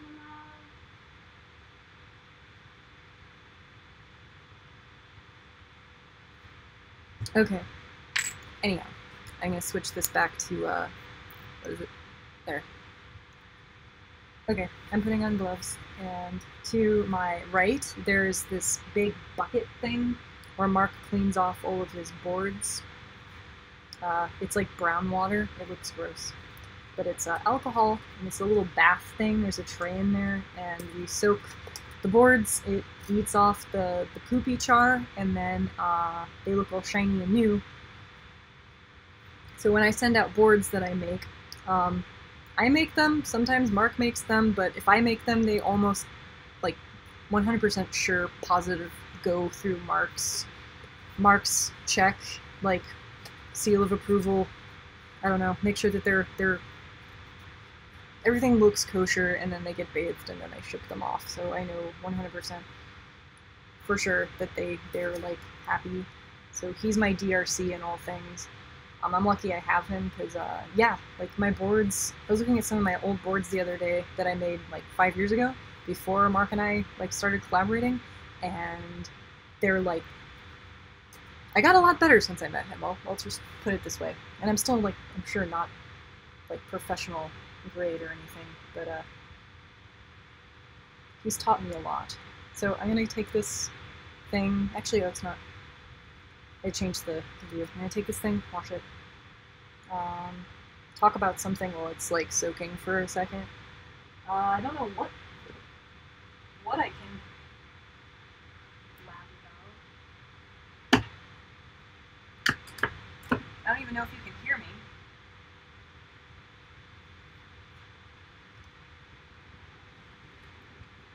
There.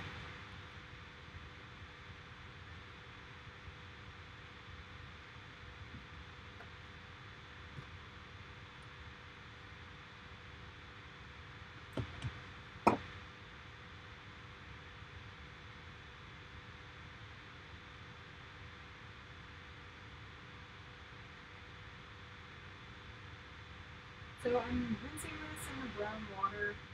If you can hear me, great. If not, whatever. I'm probably not going to say anything too important. But there's like a bad toothbrush here.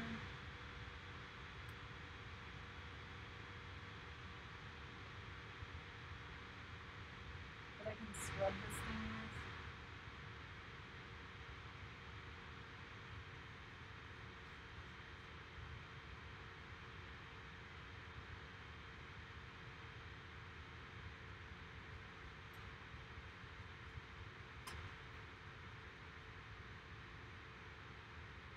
I've never done this before. Is it helping?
Okay.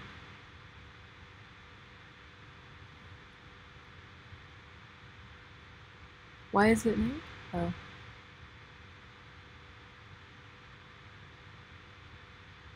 Alright.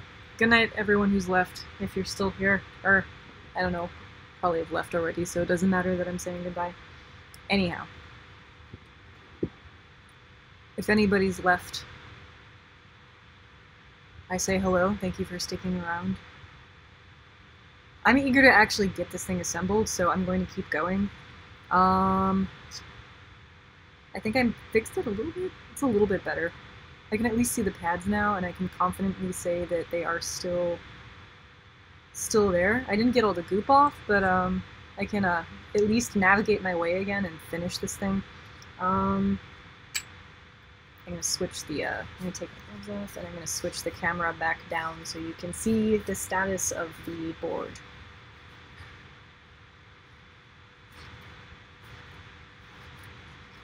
Anyhow.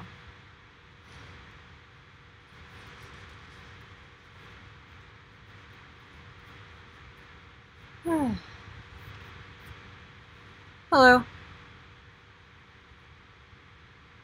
Anyhow. What else could I talk about? there's not really a lot to say.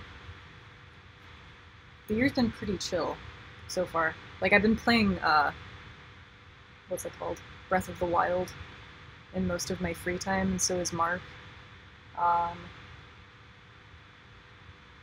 That game's addictive. It goes without saying, probably, but that's been a huge chunk of our not working time. There. After we adjust this, there we go.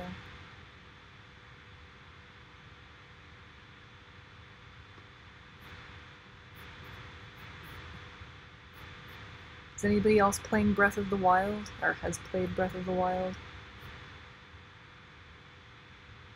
In its all addicting glory.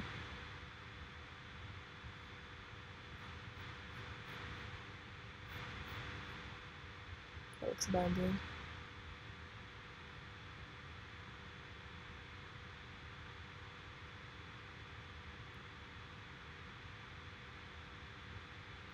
Anyway.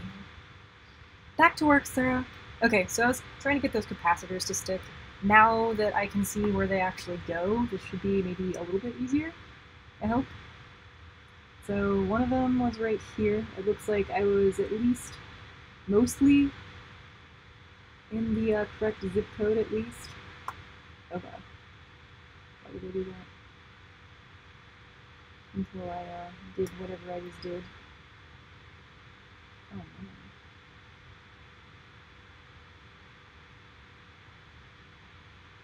So I'm going to stick this here.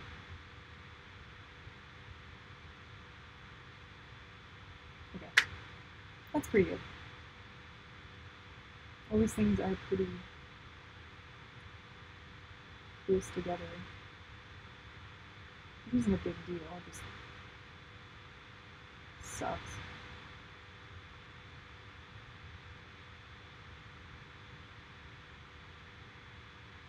See, these are good reason why some people aren't things like surgeons. Anyhow, okay, so I believe that was both capacitors. I'll probably hit this one with a little bit more solder just to make sure that it's happy and juiced up and tacked in place with a bunch of good lube. Solder lube. Okay. Pick another thing from the bin and keep going. Alright, so here's more of those big reels I was talking about earlier that Mark has a whole bunch of. They're just sort of everywhere. There's like a big box of these, many values. These are capacitors, and these are my 0.1 microfarad capacitors, and there's exactly one of these on this board, and it is C3. So C3, if I look on this pizza, that's the other part that was covered up by goop just a couple seconds ago. That's these two pads right here. Gosh, that looks out of focus. Nothing I can do about that.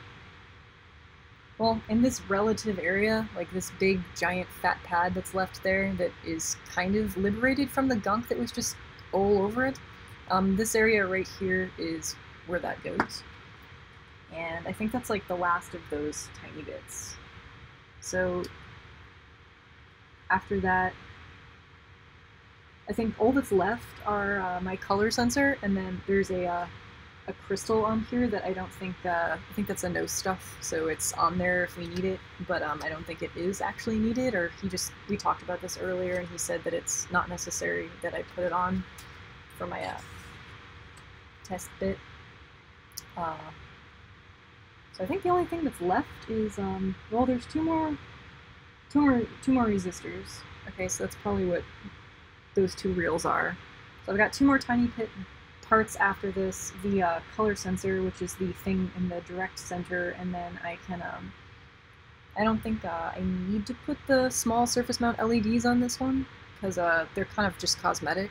I will need to solder up a NeoPixel to one of these pads, these liney dot bits that are along the perimeter of this board.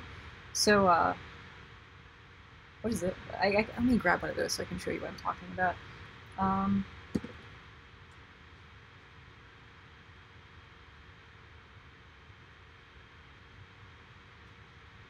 So,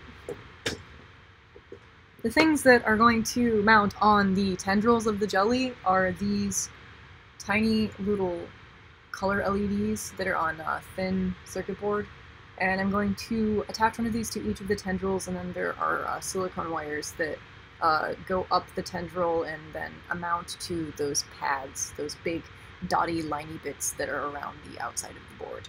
So each tendril will have one of these, and it will stitch onto the jelly arm, and the LED will do its LED thing. So I'm going to have to attach at least one of these guys to those pads to make this do stuff. And then I can test whether or not all the systems are a go. For now. For now, that's all I want to be happy. If I do feel so inclined, maybe I'll put a couple of blue LEDs on here just to see how they actually end up fluorescing the tendrils and the filament of the jelly itself. Because the reason why I added those at all is so that they can shine down and make the thing kind of glow on its own.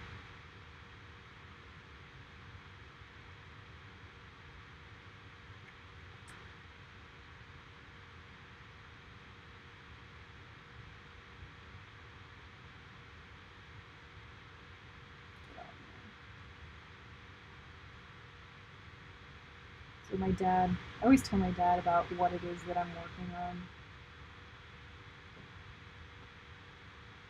And he asked me how many through-hole components are on this board, and I was like, none, because I hate myself.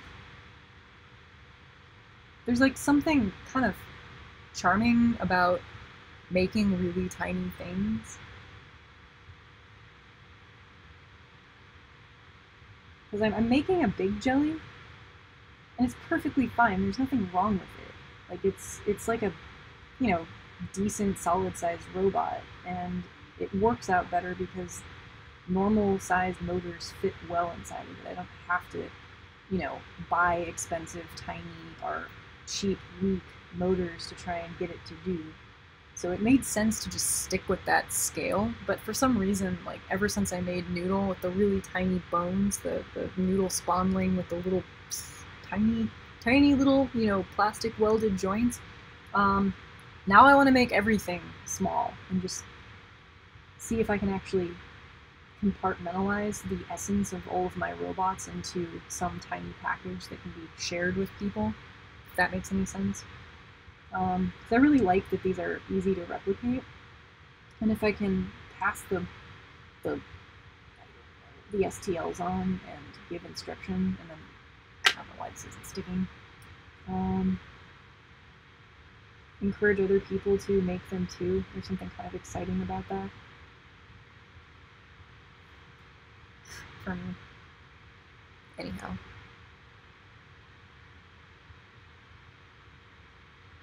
Fable 2. Yes, the reel is totally a lifetime supply. I don't know, again, like, I forget what surplus stuff place out in a, I don't know, like, he used to live in Mountain View, I think, which is like in the Bay-ish area. He went to one of the surplus stores a while ago and just cleaned them out of like old reels.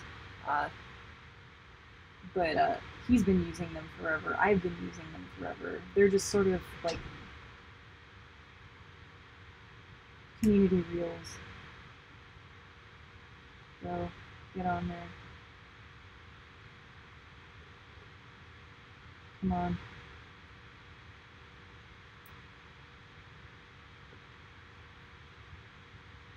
Maybe I shouldn't have put the chip on first. It's like suddenly seeming like a really unwise decision. because now nothing seems to want to stick in light of the group that's just sort of gratuitously placed everywhere. Good lord.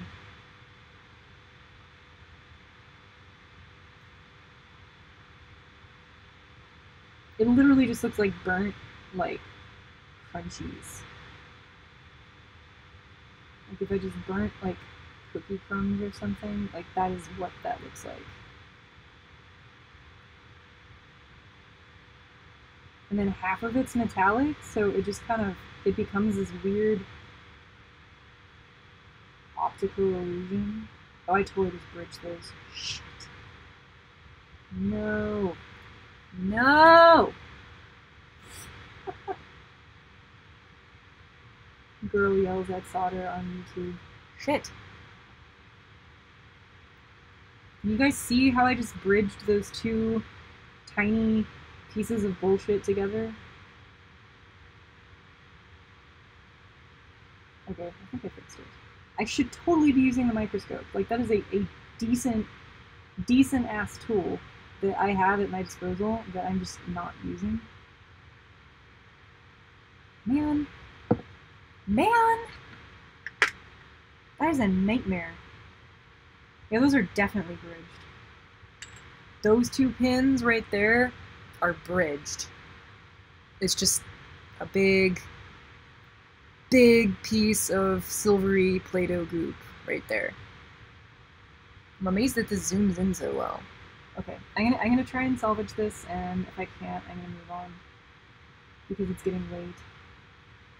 See, before I started this, I was eating my dinner with Mark, and I was like, this is gonna go more smoothly because I'm in practice again. No.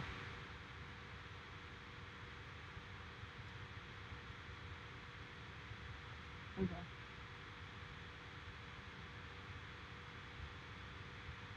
I don't know. Anyhow.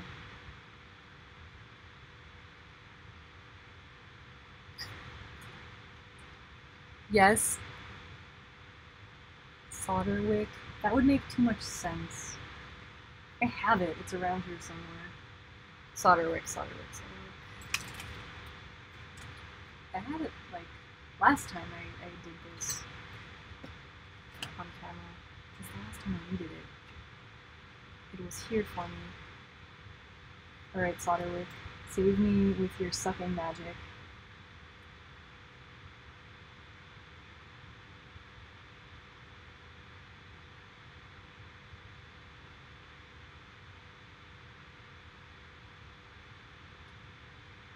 Gonna heat up and burn my fingers really fast.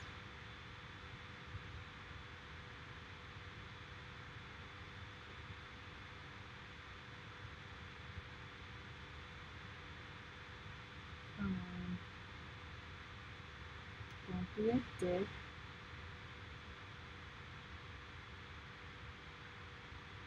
That didn't help me any. Yeah, I'm gonna leave that like that. That is a catastrophe. That just made it worse. Oh my god, let's all take a moment and laugh together at how much of a nightmare that is. Shit. Okay. Moving on. So there's two more tiny pads left. I'm not going to use my soldering iron to point them out. I'm going to use my tweezers. So there are these two sets of pads. That is all that's left for my my other things. Blah. So that would be R5 and R4. And I do believe that those are the two reels that are left in my box of things that I need to put on this board. One is, what are these? See, this whole reel was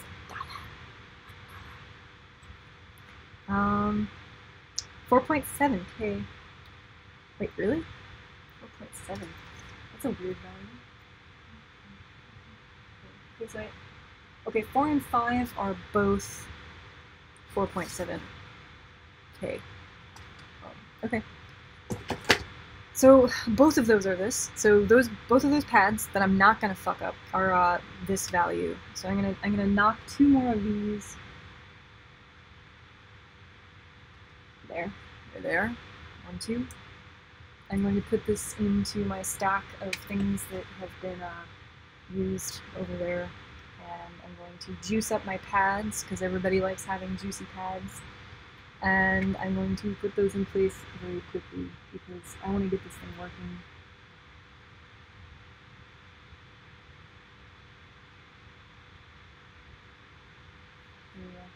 Okay, so the pads have been juiced. Both of these things came out of their packages right side up, which is nice. So I'm going to slide that into place, tack it down. God, I love it when they just obey. These capacitors did not want to like play nicely. Okay, that one's in place. Happy. I just have to tack down the other side, and we're good. Man, I love it when things just work. Gotta clean your tip. Always remember to wipe. So that's something that they taught us when I was learning to oil paint as well. You have to keep wiping your brush. You gotta keep it clean, otherwise your work gets muddy. It's kind of funny that like there's a always wipe rule in soldering as well. Always wipe your tip.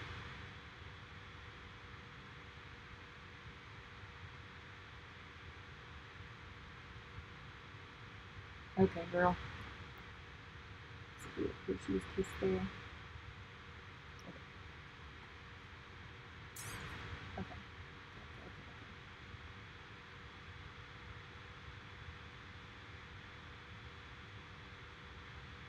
There.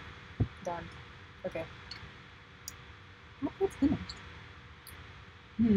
So I thankfully don't have to put the crystal on those 3 pads because I can't see them. The last thing that's left is that thing in the center. I don't know. I think that since that's a chip, that does need to go on in a certain orientation. However, I am not quite sure of it because there's no dot or anything that indicates like what the cornery bit is. The chip. What the hell is this?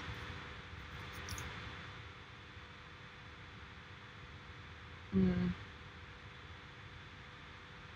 100 ohm.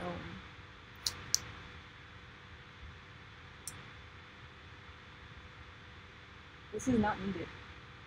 Why is this in here?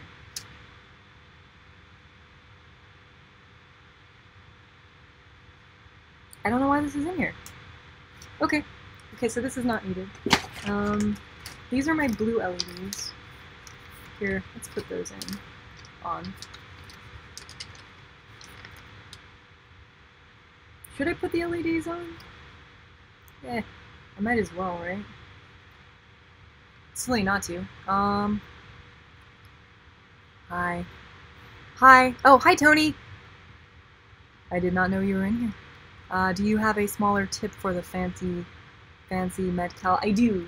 It's on, actually. Like, this is the fancy tip. It's not the hook tip, but it is, like, the smallest one that I've seen that he has, and it is quite tiny. Actually, maybe it's not. He might have a smaller one than this. He has like a hook tip. He has a bunch of weird, like, soldering iron tips that I don't understand what you'd need those for. A vacuum desoldering gun could borrow. Oh, a solder sucker? There's a solder sucker around here. It's just probably not needed. Whenever I screw up, I'm fairly confident that if I showed him, he could fix it. Or if I sat here and banged my face over it, I could also do the same thing with this stuff. But, the solder wick. But, I don't know. It helps to have help that knows what they're doing. In the case that I do not. But anyhow, so these are my blue LEDs. I'm gonna use these, probably. Yeah, I might as well. I've got them. So I don't have the UV ones yet, so this board, when I actually produce these and put them on my store, will have UV LEDs on them, and that's to light up the fluorescent filament. blue LEDs will also achieve the same like fluorescing of like fluorescent things, but you can see the blue light. The UV LEDs will be nice because you won't. You'll just see the glowing of the filament.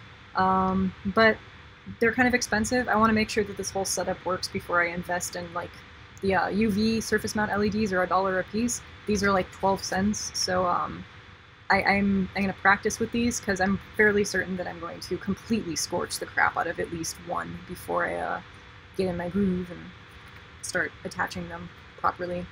Am I at the Las Vegas hackerspace? Not anymore. I used to be, kind of, but not these days. I don't really have a reason to go. That too. I think the only tool that I don't have at my disposal that the shop has here in Las Vegas is a laser cutter. Like, if I had a laser cutter, then I would be kind of set with everything in my universe. Anyhow. So I'm gonna, that's right, don't get distracted. So I'm going to refer to my schematic really quick, and I'll switch over the screen so you can see what I'm looking at. I'm going to check where, or in what orientation the LEDs need to be attached so that I don't screw that up. There's no indicator right now that on the board that tells me which way they need to go. I don't know why we didn't do that, but oh well.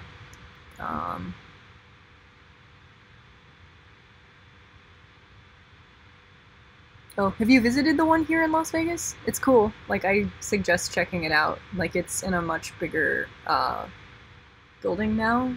Like, it was in a smaller place downtown, like, back when it first started, but they moved into, like, a big, a place, an industrial area that's a bit more fitting for that type of, like, a hackerspace, I guess.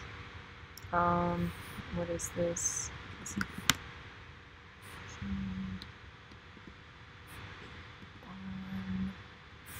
There we go.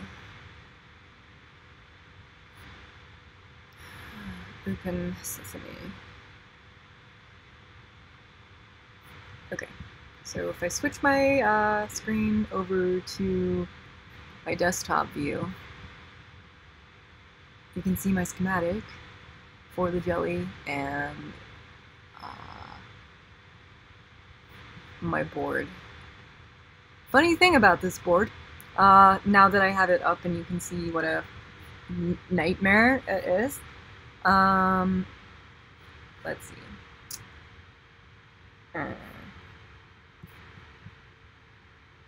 No. No. No.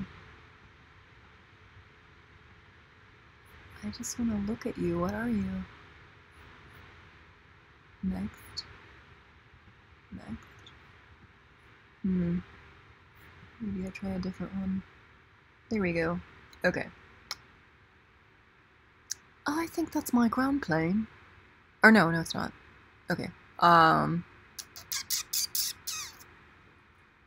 So that's BCC.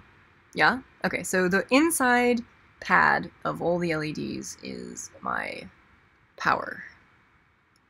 And if I remember correctly, the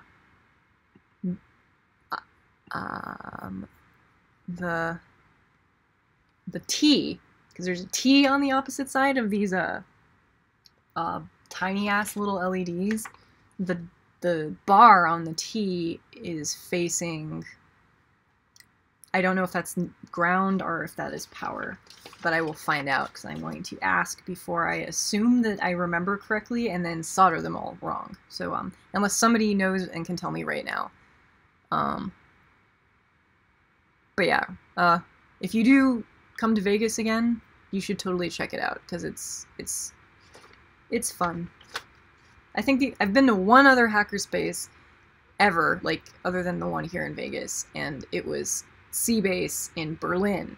And I've been to I've been to California, and I've been within arm's reach of like some of the obvious ones that you would think I would have been to. Like I should have gone to Noise Bridge, and I should have gone to Heatsink, and I should have gone to other hackerspaces by now, but anytime I'm in another space, I'm always like visiting for a specific purpose, and then I have to like leave immediately, and I don't have time to leisurely enjoy my life. Wait. Okay, I'll be right back. Promise.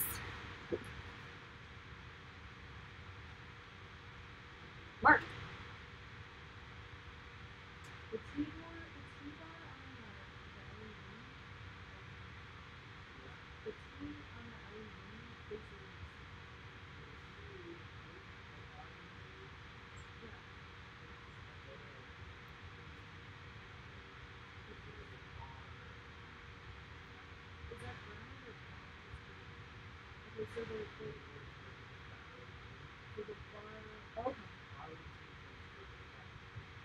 So the bottom of the T is towards ground. Yeah. Yeah. Yes. Yeah. Okay. Okay. Okay. Okay. I got it. I love you. Ah. Ah. Okay, so the bottom of the T, like the little pointy part of the T that points away from the flat part of the T, it points towards ground. So, okay, so my pointy tongue bit goes towards the outside of the board, which is ground, because the inside pad is the VCC, which I just checked on my board layout. So funny thing about this board. So I laid this thing out, this Bulbis board, and I ran DRC on it, and then I ran my final DRC, which is Mark, and I had him sit down and look at it, and he was checking everything and making sure that it passed his, you know, whatever, his checklist for approval. And there was something that I overlooked and did incorrectly, and I'm going to talk and work at the same time. So he goes, all right, go do something. I'm going to fix this, and then come back, and it'll be all right. I need to tear this portion up and fix this, blah, blah, blah. I'm like, okay, cool. So I leave, and I come back like maybe a half an hour later, or maybe longer than that. No, I was playing Zelda, so I came back like whatever, close to 2 hours later, I'm gonna say. 2, 3, 4,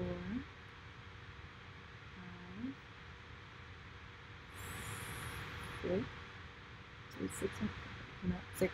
Okay, those are my 6 lights.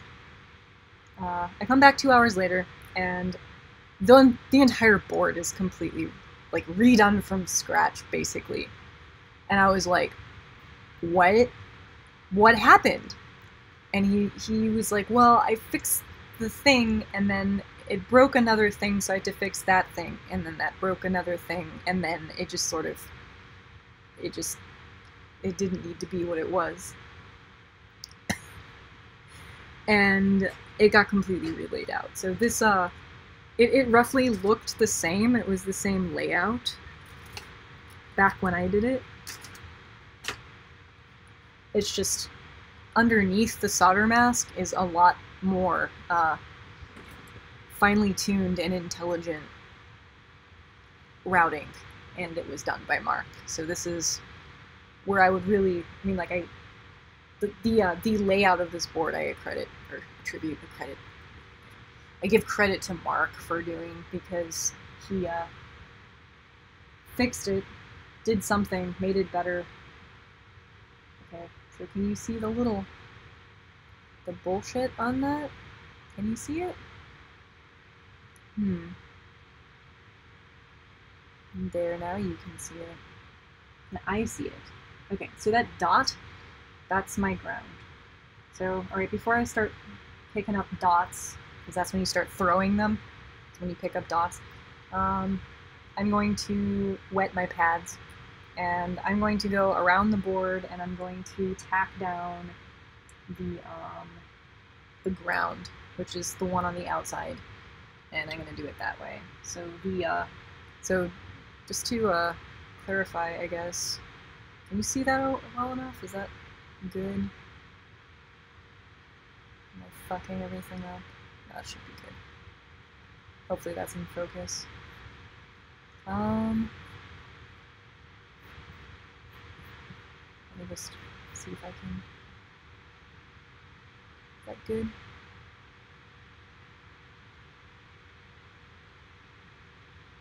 Is this screwing it up? Yeah, that's definitely screwing it up. There.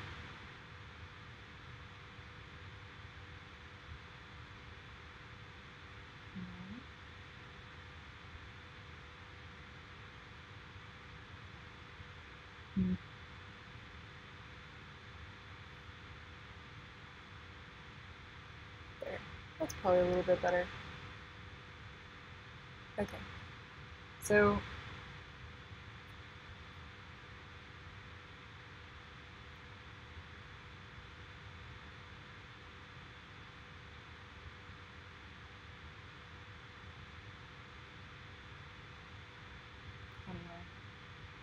So,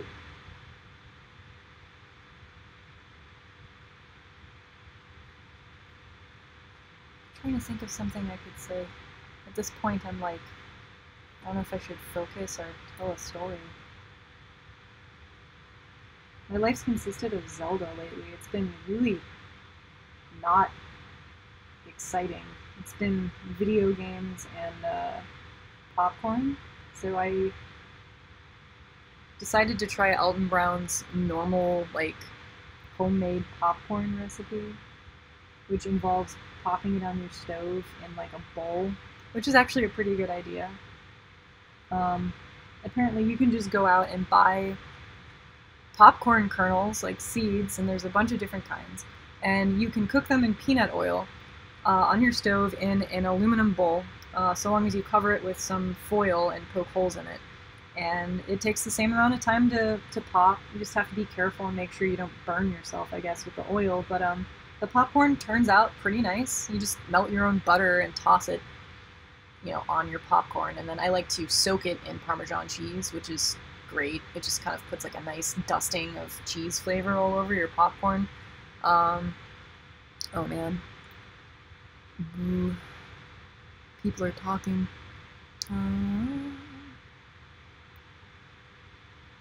Hi, New Zealand! What time is it there? It's definitely not this time. It's like the opposite time of now, right? Is it lead-free solder? No, it's not. Mark is a fan of leaded solder. I just need to not lick my hands after this. Ooh. The noodle spawnling question? What did I use to design the noodle spawnling? I used Fusion 360.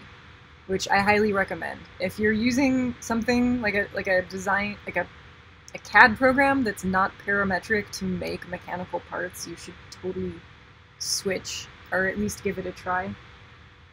But yes, definitely try out the Parmesan cheese on the popcorn. Even if it's just like plain old like popcorn in a bag that you get from the store, once it's done popping and it's hot, if you just like ton of Parmesan cheese on it and shake it, it is like crack. It's super good.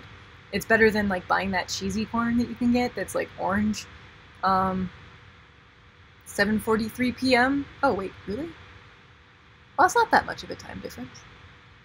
Well, kind of. I guess it's close to 11 here. OpenSCAD. I don't know anything about OpenSCAD. Is OpenSCAD better?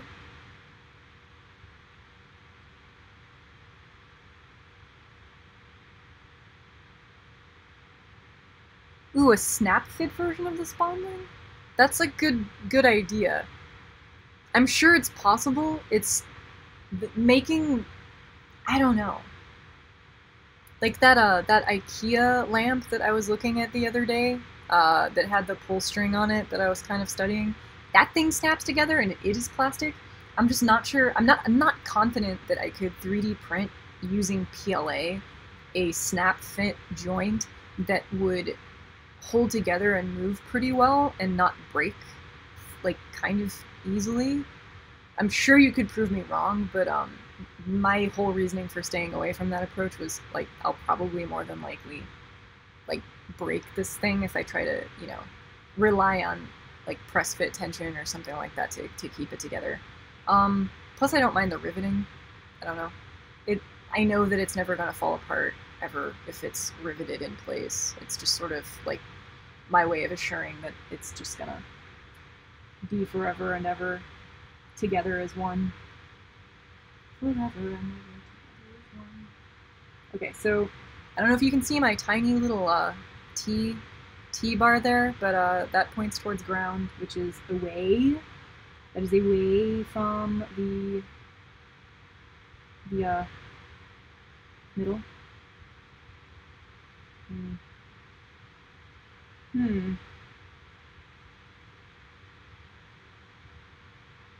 Okay. So the ground needs to go on the outside, like that. Let's see how many of these I char, by the way. Hopefully none. I'm hoping that number is definitely none. Because I do have to admit, in the past, when I have soldered surface mount LEDs to things, I have this horrible reputation of destroying the shit out of them. Oh man, I'm sorry. I don't mean to be scooting this around as I solder it. Can you even see that? Where is the best? There. Shit.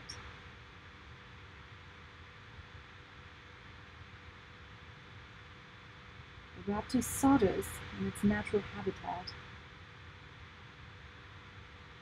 Oh god.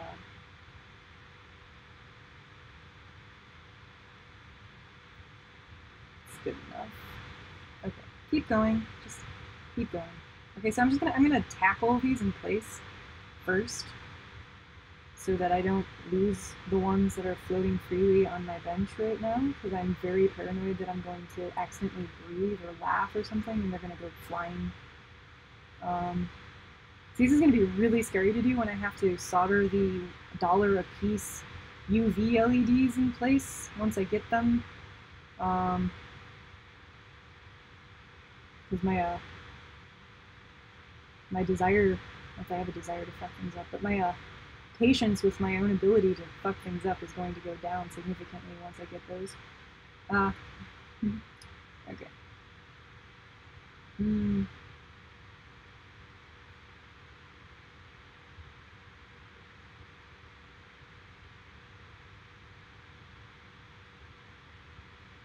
Much easier.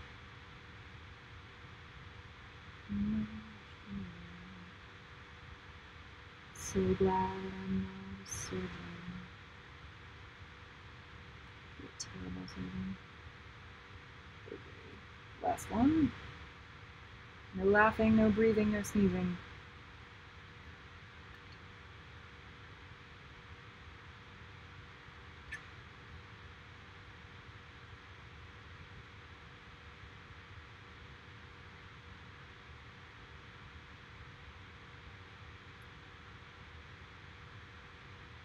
Okay. That wasn't so hard, was it? Oh man. Oh, there's things up here for me to read. Crap. Okay, I'll look up.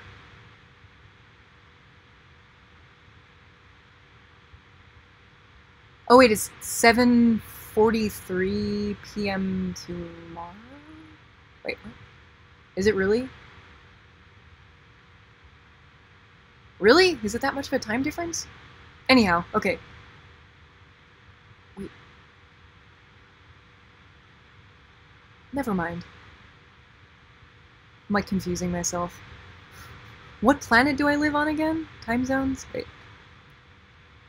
Wait, don't read that yet. Okay, I'll look up and read that in a second. Let me finish sticking these blinking, miserable blinking things on really quickly. My tip's dirty. Clean your tips, Sarah! My goodness. Okay, keep going, keep going. You've got this. You're almost done. You're almost done. Just keep going.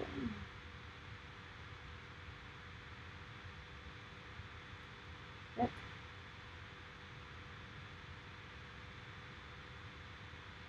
Oh, that's a terrible, ugly Hershey's Kiss of a blob that I just left there.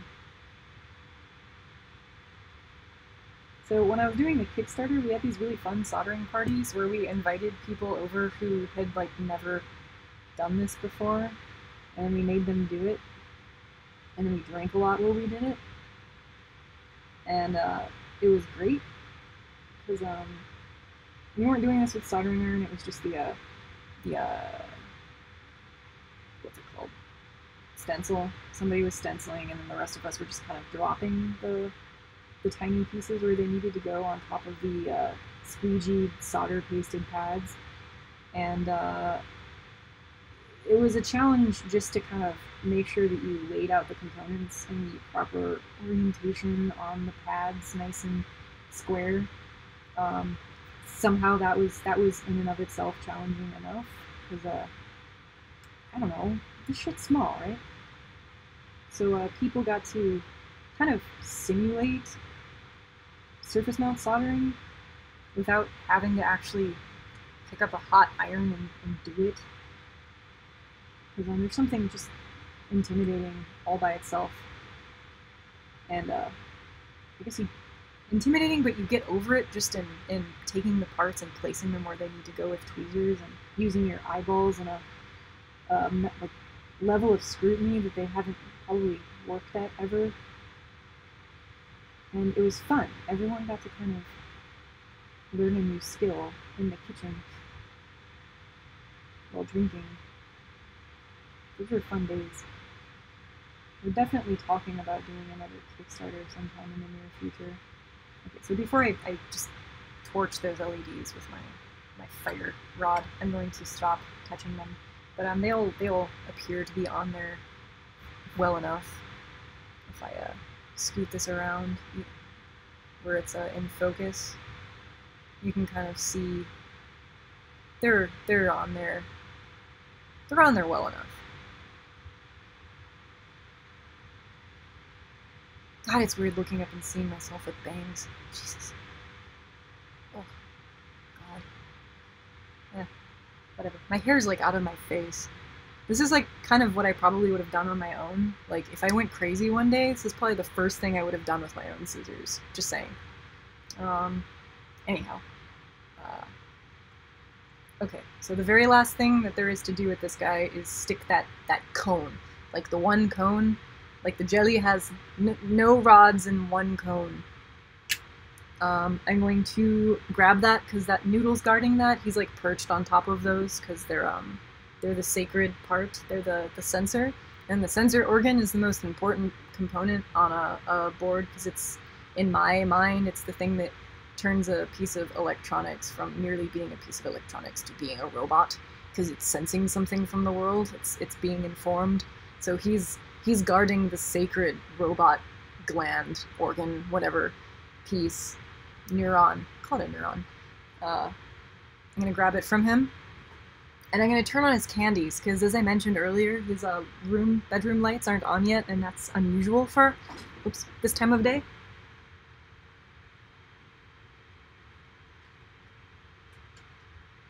Turn on the candies!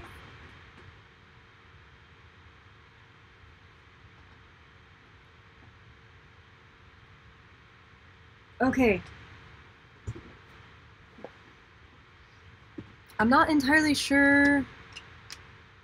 Well, these are like brand new. Jelly.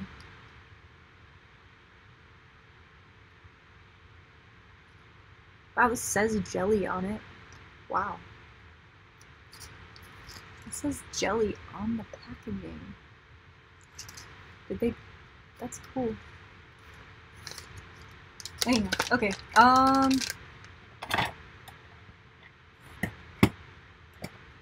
scissors would be nice.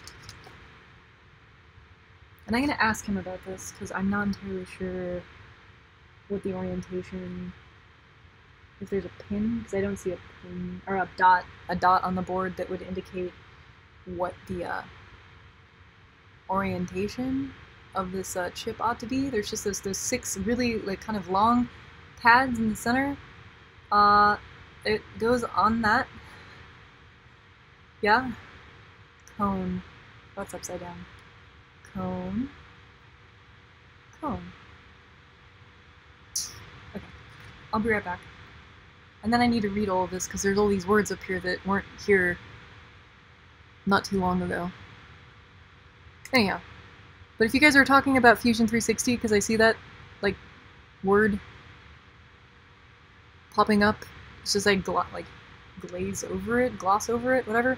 That's like, it's awesome software, and I highly suggest using it. Like the stuff that I did this year and the amount of time that I did it wouldn't have been possible if I was using some other program, or using SketchUp for that matter.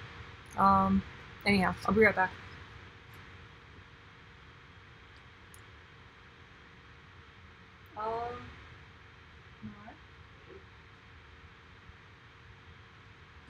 Does the cone have an orientation? Yeah, the color center? The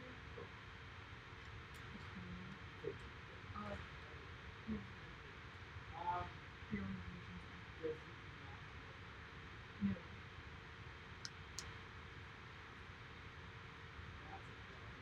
There's no dot. Do you have the Adafruit board? I don't know. I don't know. What did that go into? I don't think I spec this. It's the same as the Adafruit board. So the Adafruit board. You didn't even look at that. Really? Did that not have a... No, what I'm saying is that doesn't have a dot on it. I did not put a dot on it. No, there's no dot. You did not dot it. There's no dots. That's the experiment.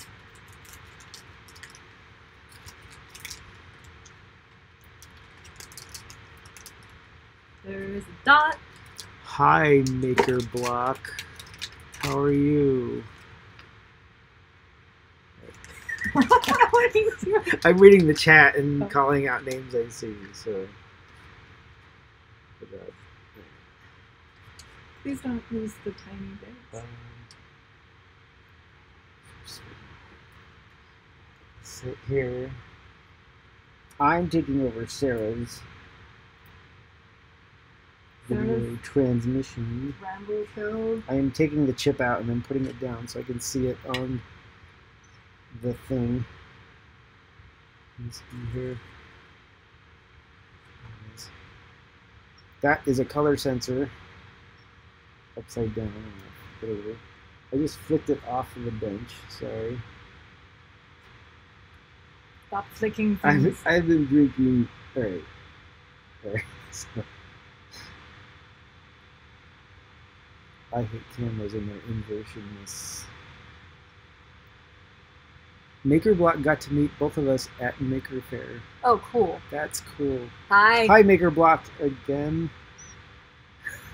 All right. Oh God. Is this like on? Oh, it's... oh, sorry. Remember when we did all the board assembly lines in the kitchen when we invited all the people over and no one had done surface mount soldering before? Holy crap. What? The color sensor is a chip encased in clear plastic. That's a trippy looking chip. Alright, so there's no pin marking on this. Cool. So we probably have to look up the spec and figure out what they tell us this is. But there's literally no marking on this thing. Oh God. That's bizarre. If I had the Adafruit thing, I could probably figure it out. You don't have the Adafruit board? That's in Noodle's leg, isn't it? Mm. That's way up inside Noodle's leg. So, Noodle says you're not pulling his eyeball gland out. I'm gonna pull the spec on Mauser.com. Don't. Noodle says no, don't take him. Hold on. No. Ow. No. No. Oh God.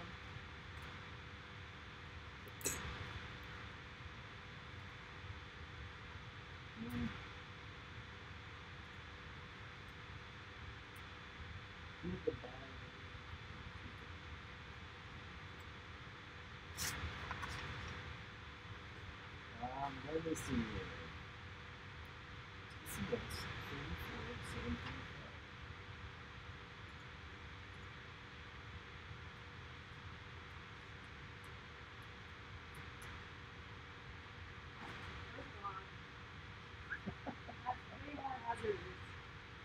You did not solve anything.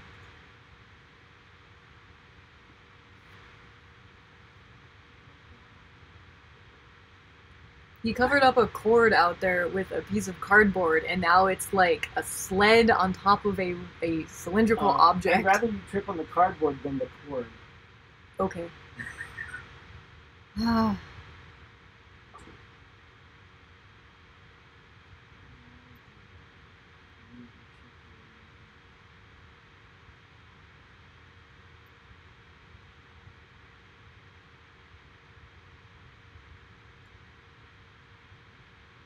He's looking up stuff.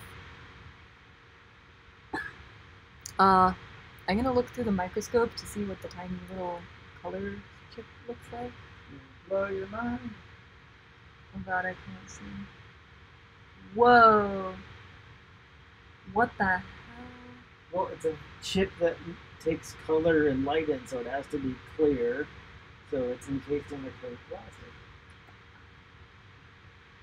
It's like a little village inside of glass. And the village is made out of, like, metal. Oh, okay. So, there's, like, it looks like there's surface mount components inside of the surface mount component, which is cool. There's, like, a big flat, kind of like metallic swimming pool, and then there's multiple, like, surface mount houses that have their own little yard. And then in between the big metal swimming pool and the houses, there's like a black, it looks like a dip switch, but it's not. But that's what it looks like to me. I know that's not a dip switch. It just looks dip switch-esque. It's dip switch-esque. Cool. It's majestic. Oh wait, there's a beveled pin. Yes. Underneath the chip. It's the only one that's a 45-degree angle. Yes. That's pin 1. Ground is pin 3. So ground is the one that has the thermal relief pad. We should be able to figure this out. You do that. I'm gonna figure this out. Alright.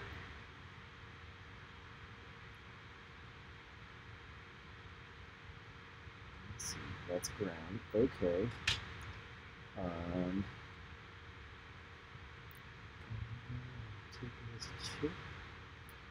I have, from the data sheet, figured out which pin 1 is, but unfortunately when I created the library for this thing, I don't think I marked pin 1 on this thing. Looks like I kind of did, but it's hard to notice. But I know that from the data sheet, pin 3 is our ground, and all grounds on our circuit boards, because I flood fill the copper area, has 4 little connectors on the ground pin, which is this. This is pin 3 on my board here, and then pin 1. Sorry, pin 1 is up here. So I'm gonna put the chip the way the spec says, and we're gonna find out the hard way. So I'm gonna add a little bit of solder to pin 1 to anchor this chip on.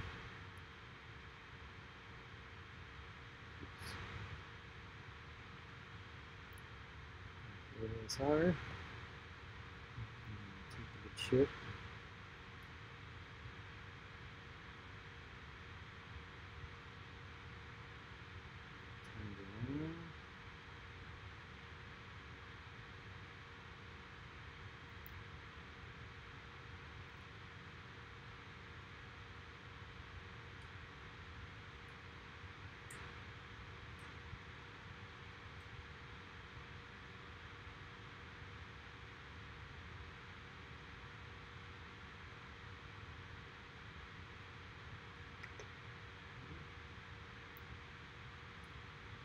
Solder on the other pins.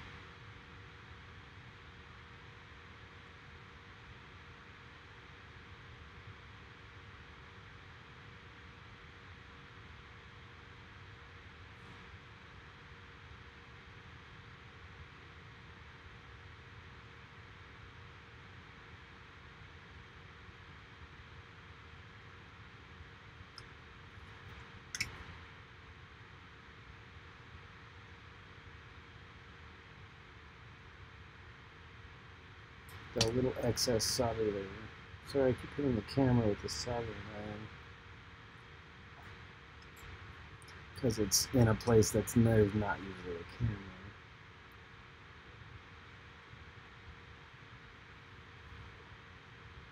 Okay, I'm gonna read the chat while you do that. Alright. Now that I've Thank you for that description. I made it by myself with my body. Alright, I've just soldered 3 of the pins. I'm going to flip the board around and solder the last final 3 pins. Tony wants to know if you've had enough gin and tonic for the night. I've only had one, even though I had eggnog with rum in it before for dinner. But yeah, I drink all night. So, no. I'd say yes. I'm happy. I'm relaxed. My hands aren't shaking, as you can see.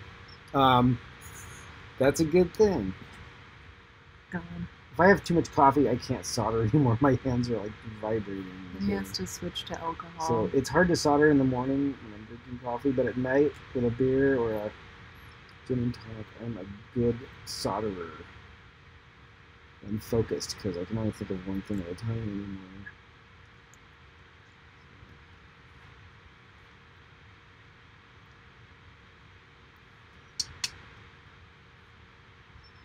Yeah, even though I work about 50 feet from a cocktail waitress lounge situation, they don't allow me to drink at work. Which is, I think, unfortunate because I think I'd do a lot better job.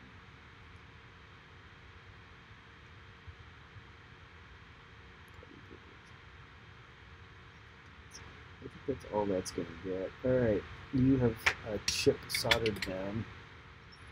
I'm going to leave you to this. Is it good? Looks like you're mostly done. There's a solder bridge it's up there in the corner. Where there was a bunch of like crap there. On the chip? No, next to the chip there's like a bank of capacitors. One of the capacitors like on the opposite side got bridged to something else. Okay. Yeah, those are actually, they got bridged because they're on the same, they're both the same VCC or ground. So they bridge easier because they both have the same heat when you're soldering. It's not a big deal, but I'm going to clean it up for you. Thank you. Yeah, I couldn't get them to not.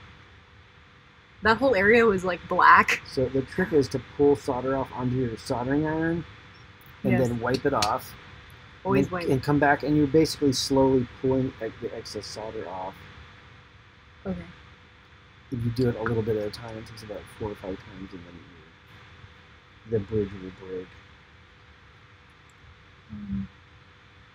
But I'm hitting both pins at the same time when I do that, so I'm kind of slowly doing it so that the solder comes with the soldering iron. Hello.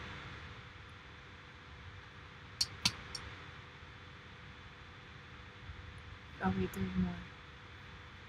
Oh man. And then a little bit of flux will actually fix this. So. Oops, I moved the board up.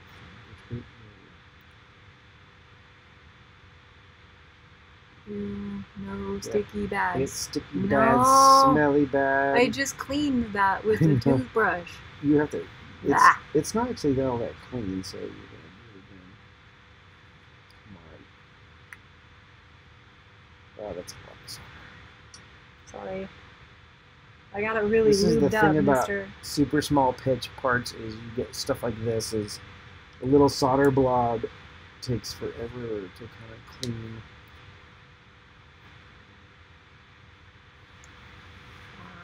There, you're good. But I don't think that soldered on that one. Alright, that's why.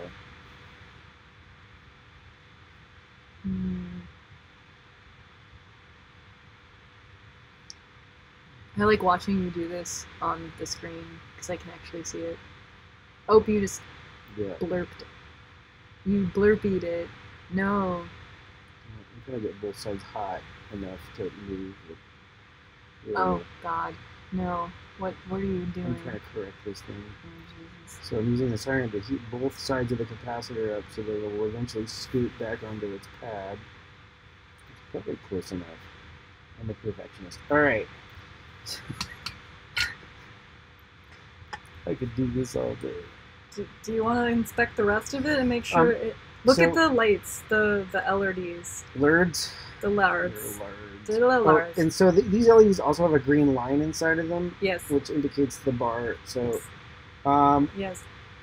These look horrific.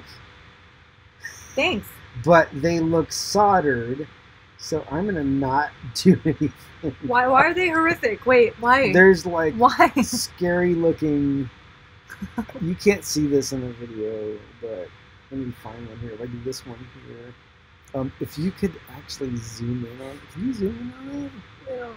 It probably won't be clear. I can try it here. Oh God. No, I don't think people. And now you have to refocus. You can appreciate the. Why is God? Hey, thanks for the crappy focus, Logitech. All right. There. Go to the right. Yeah. So, do you see here? I can see it there. Do you see this little point right there? That's solder that got pointy and it didn't get heated enough. So when you pulled the soldering iron away, you made like the thing that Dairy Queen does with ice cream. You did that with solder, and so it works, right? Especially if it was ice cream, but it looks ugly. But because it's functional, we're not gonna fix it because you'll be here all night live streaming to people who are like, I gotta go to work tomorrow. So yes, if you have to work, please go to bed. Don't stay here. Yes. Like Adam McCombs is probably like, hey, I need to go to bed. I gotta get up at 8 in the morning. He's 70. You remember he's like from what? SuperCon. Did we meet you? Yes. Hi, Adam. He sat with us like most of the time. I don't remember names or people. Oh, God. Wow. That's cool. I know exactly who you are. He's in No Face's names or planes or anything. No face name. So, yeah. Who's that Tony Philippak guy? Making fun of my alcoholism. Anyways, Tony. Hi Tony. I'm gonna get up and go finish watching my show on Netflix. Okay. Wait, don't I want to test it now? Is it ready? Yes. You need to really clean this again. Can I soak it? And then you really need to dry it before you put power on it because you can clean circuit boards with alcohol, but you better make sure it's dry because you will destroy your circuit if you try to power that on while it's still wet. Can I not clean it? Can I just not clean it? You could. Ha ha ha. Okay. If you think you don't have any solder bridges under here. Can you put the headers on for programming? We don't put the header on for programming. We hold it in place while it programs. Oh. Do you have code for this? No. Wait, we're gonna use the test code. Shut up. Shut up. What test code? We're gonna use the A for test code because it's the same thing. Sensor thing. What did that also need? I don't think it needs anything. You need an LED hooked up to it. Okay. You don't have that. Yeah. Can you just? Is it the same pin? Is it the same? It's the pads are the ground on the outside, and then the. I know, but is this the? Well, I guess in the programming, I guess we can change that. So let's put a test blob on there. I can go have a sip of my water juice. Damn it! I need alcohol. Want me to go get your baby bottle? No, Alright, let's get some solder on these pads.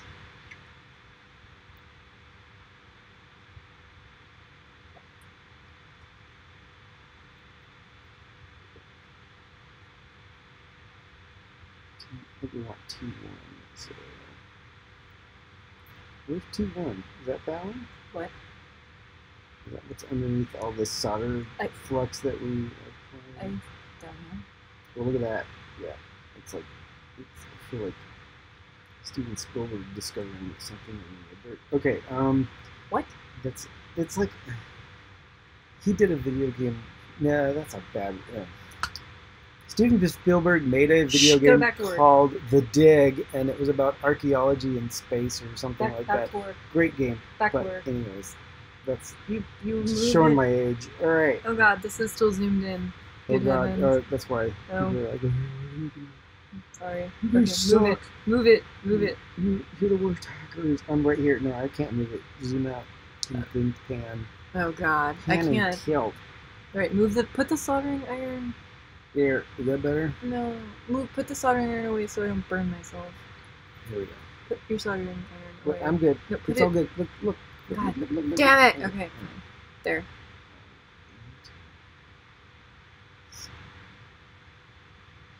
Solder Raptor, you're blocking. What? There. There. I need to get solder on the ground. The two-person One of these team is that voltage.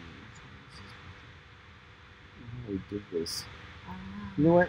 I don't know what pins what on this.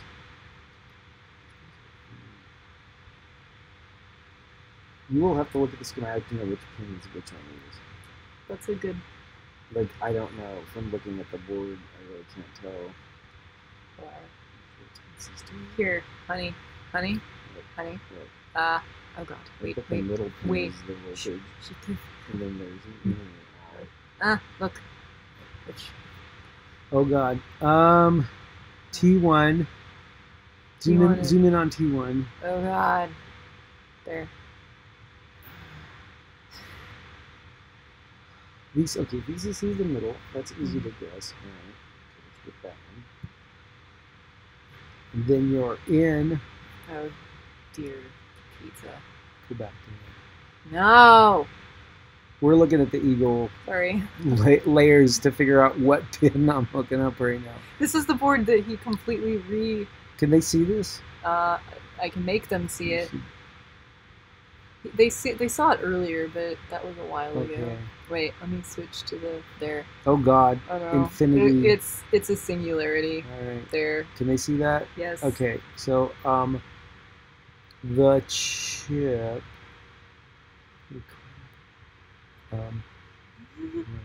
You made this shit. Where does that come from? Okay, that goes through R3, that blue wire that's highlighted, and then that's what I'm hooking up, and then because I have the board flipped around, it's on my right. Oh God. That is the in to the first pixel. We're using neopixels, so that's 6 neopixels daisy chained. That's T1, that's the first neopixel in the chain. So I'm going to hook up my LED to that. And so I just need to know which one to actually put the solder pads on. Because it goes in, out, in, out, in, out. That's usually how it goes. That's usually how it goes. The best 2 minutes of your life. All right, They so... all say that. Wait, what? What? Why is this not changing? Oh man. Oh, wait. Okay. I'm clicking the wrong thing. There. Okay. No. Move it to the side. What? You're underneath yourself. What do you mean? I'm moving the scope. Oh, okay. This whole TV station camera business is a little bit... It's my business, mister. It's my business. It's my business. Inside my business. Alright. Mark. What? You remember... Here, since Mark doesn't remember names, this will... Like, remember Adam was the one holding all the shit that Will was electrocuting? You remember Will, right? I remember Adam. Okay. Now you know. Okay. I have to remind him people's names. Yes. It's not that he's forgotten you. You remember who Will is, right? I do now. Okay. How can I forget? Okay. Yeah, initially I forgot Will, but then I remembered all of it. You have to... Tweezer. Alright. It has nothing to do with the fact he drinks all the time. Do you need me to hold it? I'm kidding. So I did this dumb thing. I have this the board that you're seeing underneath this brown board is spoil board from the PCB place I used to use. They would ship my boards with a little bit of spoil board, and I saved that and I solder on it. When it gets too grungy, I throw it away. But lately, I decided I could put a layer of Kapton down, which is the orange film, and the Kapton doesn't melt under soldering. It's made for that purpose. And but the problem is it's really slippery, and so now all my circuit boards slip when I'm soldering them. So the Kapton is a bad idea, and it's causing the board to like scoot around as I solder, which is annoying. So lesson learned: don't use Kapton as a soldering surface. There we go. All right, my LED is soldered. Good. So there's that, and then the other end of the LED is this little NeoPixel LED board that I made for a customer. So we're gonna program it and turn it on and do it. So, yeah? Yeah. Do you want me to hold it? Do you have the code in the programmer and the what? The code in the programmer? You need to power this while you program it. So that's another.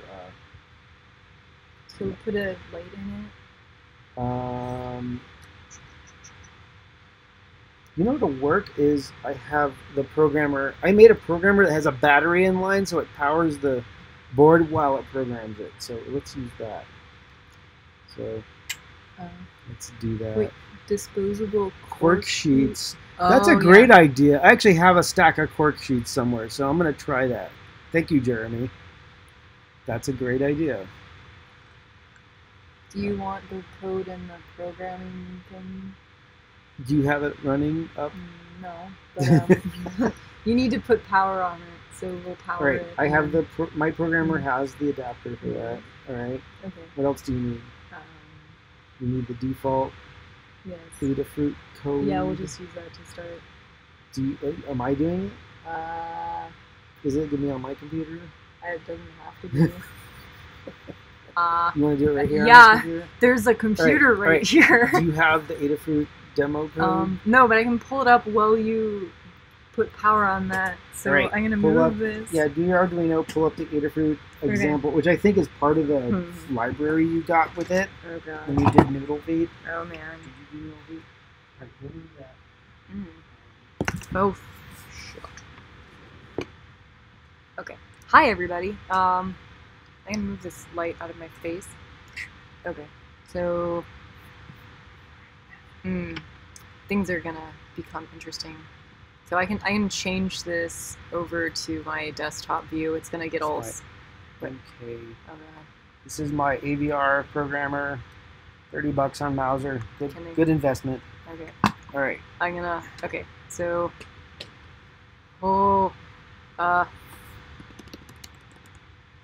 There. It might be. Start up Arduino and see if you didn't already download the color sensor library. It's somewhere. If you did, it's in your Arduino examples. So you would start with that example. So just fire up Arduino. Arduino. Do not call it Arduino. You will be slapped Arduino. hard. All right. Oh God. Sketches. Okay. It's file examples. Do you have the Adafruit Playground? What is Color Sense? There you go. Okay. All right, you have Adafruit's Color Sense. Because I remember using this for when I was doing the tasting foot. Remember? Okay, let's make sure the pins that we're using are the same pins they're using. So they're using. Well, what is this thing putting out? I don't think this is the NeoPixel one, is it? No. You need the one that puts out NeoPixel. That's not the example. So these are not the chords we're looking for. I'm pretty sure you tried it, so you have it. Look at examples again. File examples. No.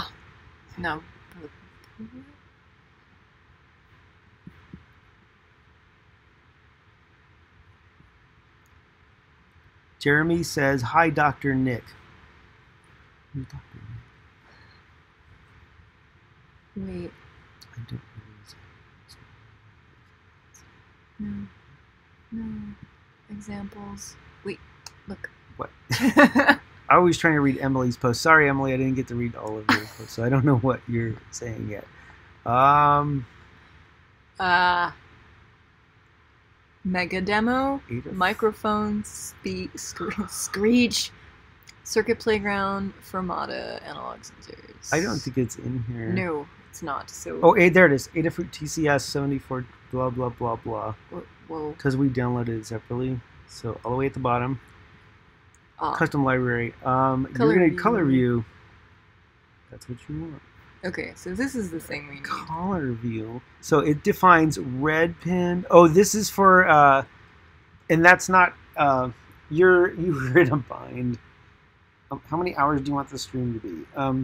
Why? Okay, so you have the color sense chip thing, but you're gonna have to munge that code with Adafruit's NeoPixel code to put the color out on NeoPixels and not RGB pixels. That is running 3 PWM pins on your Arduino board. Yeah. This is a NeoPixel, which uses 1 pin, and it's another library. So we don't have that installed on the Arduino. So how much time do you have? All the time in the world, sweetie. This is like people are gonna watch you download things and like. Fuck. Really? And rewrite code and munge it. This is like another stream. I think. But we want to make. Can you make it? Make it go, Mark. Make it. I can get that at work all day. All right. But if the blue lights at least turn on? I want to see the blue lights so that I know that I didn't. Can we hook this to the? I need gratification. I think we can hook this to the blue light. Okay. Okay. Go bring up your schematic and find out what your blue pin is. Okay. Where's my blue pin? Blue pin. Hit the schematic. Oh God. You hooked that up to purples. Purples is on D3. Okay, so let's set that up. Okay. How do? Okay, go into your code. Yes. And the blue is going to be 3. Okay. So get rid of set red. Okay, let's change that to 3. And then what was that? Command Z. 6. So we're gonna make a red pin 6. And then we're gonna make this 3. God. And then that way it will be blue. And we're gonna Command S it. Okay, you need to save this as a new file. Just find a place. Fuck it. Desktop. I'm gonna name this. You're on YouTube. Blue. There are children present. What? No, never mind. What? Sorry, kids. Pizza. Pizza. Sure. Okay.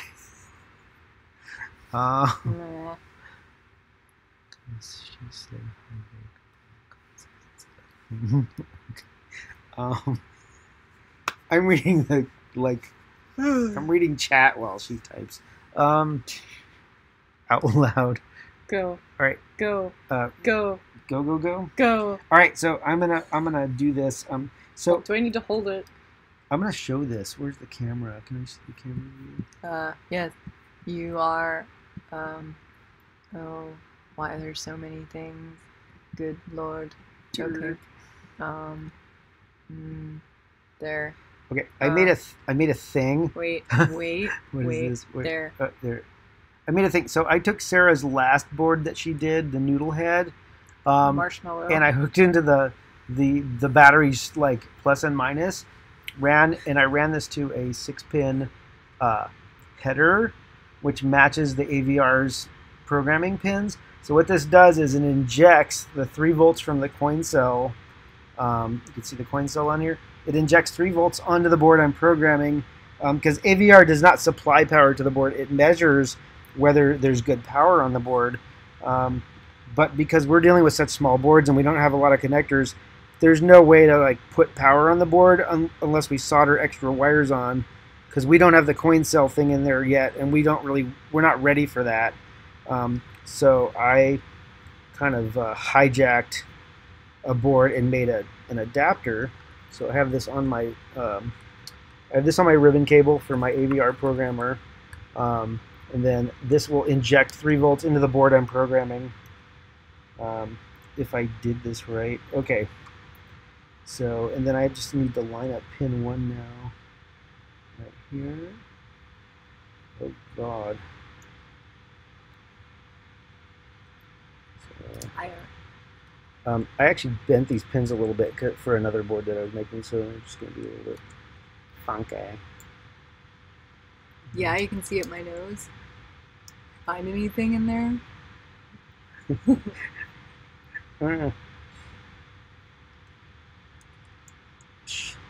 This is like, what's this drunk guy program on AVR board? Only in Vegas. It's the YouTube hit. Right. What happens in... It happens in Vegas. Whatever. It happens on YouTube. It plays. This may be a disaster. There it goes. All right. So I actually fed this. Wow, there it goes. I fed this. I have this connector with long pins. The one I put the battery on. It goes through the board. So I don't actually put a connector on the board. I actually run the pins through the board. And then I put a little finger pressure on that while I program, and that way I don't have to put giant connectors on tiny boards just to program them. So that's what I'm doing. So you've plugged this in? No. No. Plug the AVR programmer into your system. What is this? Oh, that's the camera. That's the camera. Do you have a free... Oh, you don't have a free USB? Yeah, I do. Hold on to this. These new Power Macs with their weird adapters. I do. I have to go over here and take it off of the thing. Run it over here, and it goes in this hole, and then you put something in some other hole. Right. Push it in. Push it in the hole. Push it in the hole. Okay. Right. Okay. So, I think I have this right. Yeah. Let's find out. Bring up your Arduino. I'm gonna hit you. Arduino. It's right there. That's blue light pizza. All right, I'm going to try. Okay. Does it compile?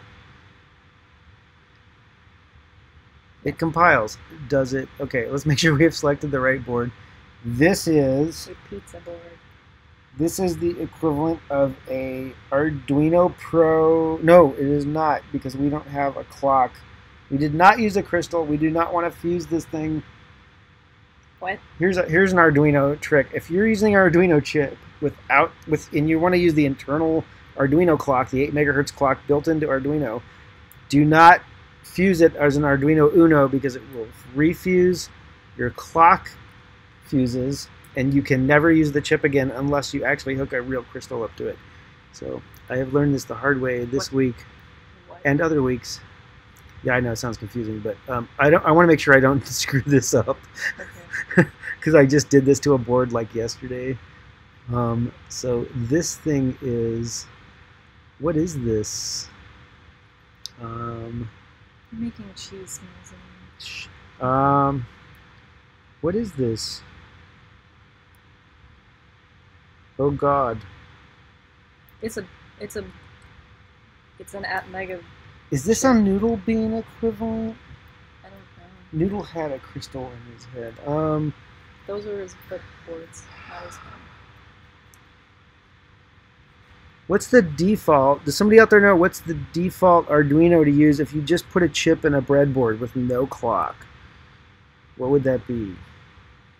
You're asking me this. Somebody out there knows. I'm looking at the chat. Okay. There's a delay. We're not going to see the response really? For like 8 minutes. No. It's like a couple minutes. It'll take a couple minutes. Hi, Mattia. Nice to see you. All right. Should I switch it back so they can see what we're looking at? So they're not just looking at our screen. Desktop view. Sure. All right. Here. All right. So I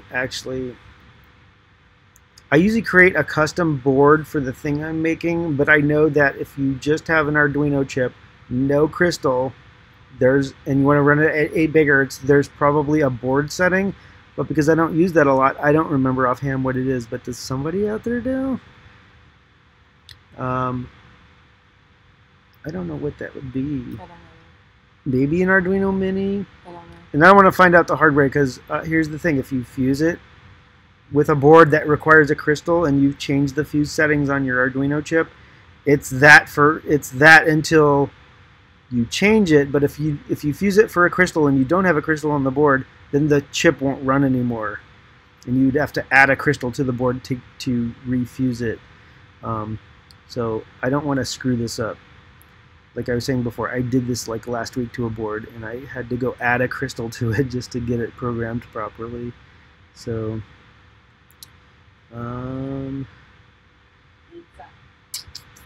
there's no like there's no Arduino breadboard board, or is that something you add in the boards manager? I have 2 gym badges. This is so confusing. Alright.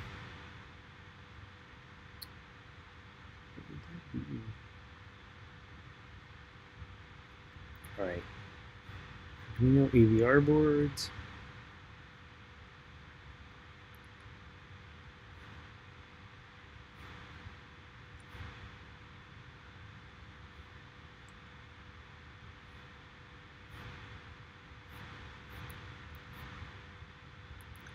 That's installed.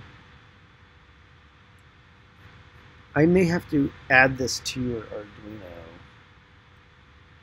Yeah. I have the code for it. Let me send this over to you. Okay. I have a board I just did that has no crystal in it for 7 years. Yeah. It's okay. If the stream ends up not yielding any working results with the board, then I will post results on Twitter, which if anyone in here doesn't follow me on Twitter, I am at Spetku, which is SPETKU, and then, yeah, I don't know, I post things on there. So as soon as I get the test board up and running, I'm going to probably assemble another one of these and then actually install it on the jelly prototype that I have with the LEDs going out to the tendrils. It'll be like my working prototype. Yeah. That'll probably happen tomorrow, I'm thinking. Anyhow. I have 2 Pokemon gym badges. Yeah.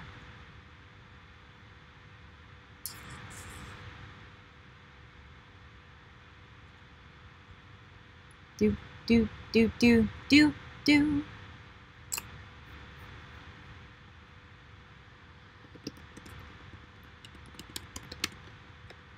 Okay. All right, check your messages. Is everybody seeing your typing? Yes. Go to messages. I'm gonna switch this. Oh man. Messages. Oh. That's. Mark Koch. Shh. Take that, all of that, Oh god. and copy it. Oh Oh god. god. No, not that much. Here you go. Go to your start a new Finder window. Yes. Applications. It's right there on the right. Here, okay. Arduino. Right click Arduino. Show show package contents up at the top. Alright, click onto contents. Java. Hardware. Scroll down.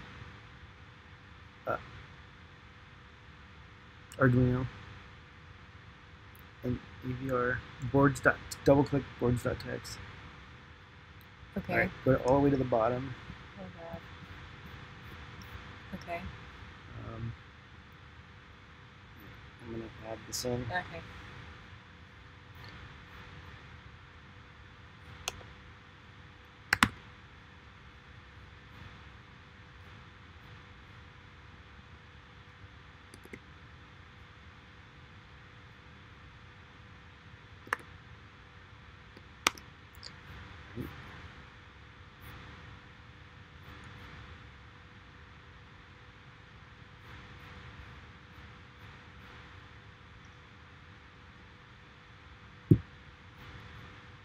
Where is your... Oh, you put your... What? Everybody configures their Mac differently, so I'm like, where's the icon bar? I'm going to restart Okay. Arduino. Arduino. Arduino. Arduino. I'm gonna slap. I mean, a jerk.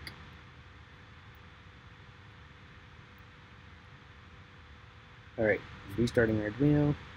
And I'm going to select the board is now a BMG feast candle. Fist candle? Fist candle.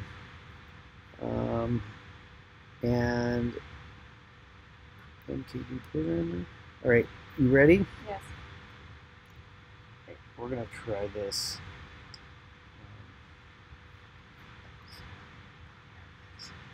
You ready? Yes.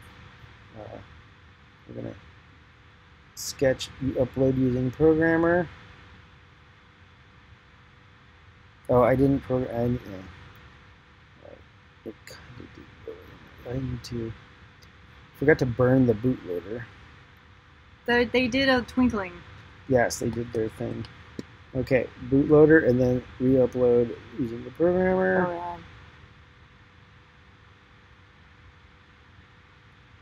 It took it. Oh, my and God. we have blue. Oh All my right. God. So Oh my God. the thing is, Oh my God. let me see if I can get the power. Oh my God. Oh my God. Get the programmer off of here. There Oh we my go. God. Oh my God. Oh my God. Oh my God. Oh my God. So this is inverted. So if I here, and get your camera set back up Okay. so you can see that it's Wait. Let me move. where we. Oh God. Hang on. I've got Okay. this. There. Jesus. Okay. So Wait. so the board. Okay. What? What are you doing? Oh, you're in. Oh, you're there. Okay. Yes.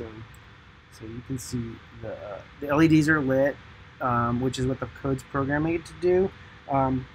That code is I hooked the LEDs up inverted to what Adafruit does in their code. It's just two ways you can hook up an LED. I do the reverse. So the LEDs are on by default, but if I put a lot of light, if I add a lot of light to this color sensor, it should turn off the LEDs. Wait, let me get a flashlight. Hang on. So, I got oh yeah, flashlight. What? alternative light source. Yes. I know how to do. Wait.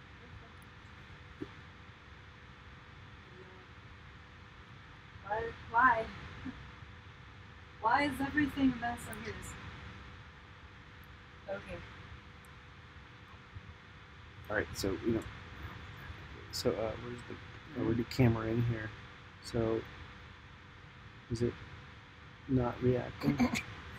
This is shitty light. No. No, this light doesn't. Fuck. I think it's a set brightness setting. There's God knows what.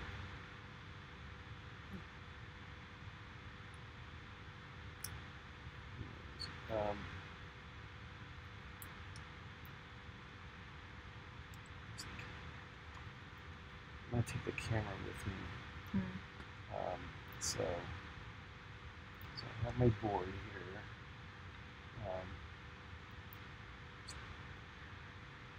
Oh God, I hate reverse cameras. So there it goes. It goes off. Okay. So you'll see the blue turn on as I take it away from the light. The blues are on. You can barely see. It's when the light's really intense that it finally turns off. So I think this is a small matter of programming. It's just however this is hooked up. I don't know. But it's. Do you see that? Turn that laptop actually to. Oh God.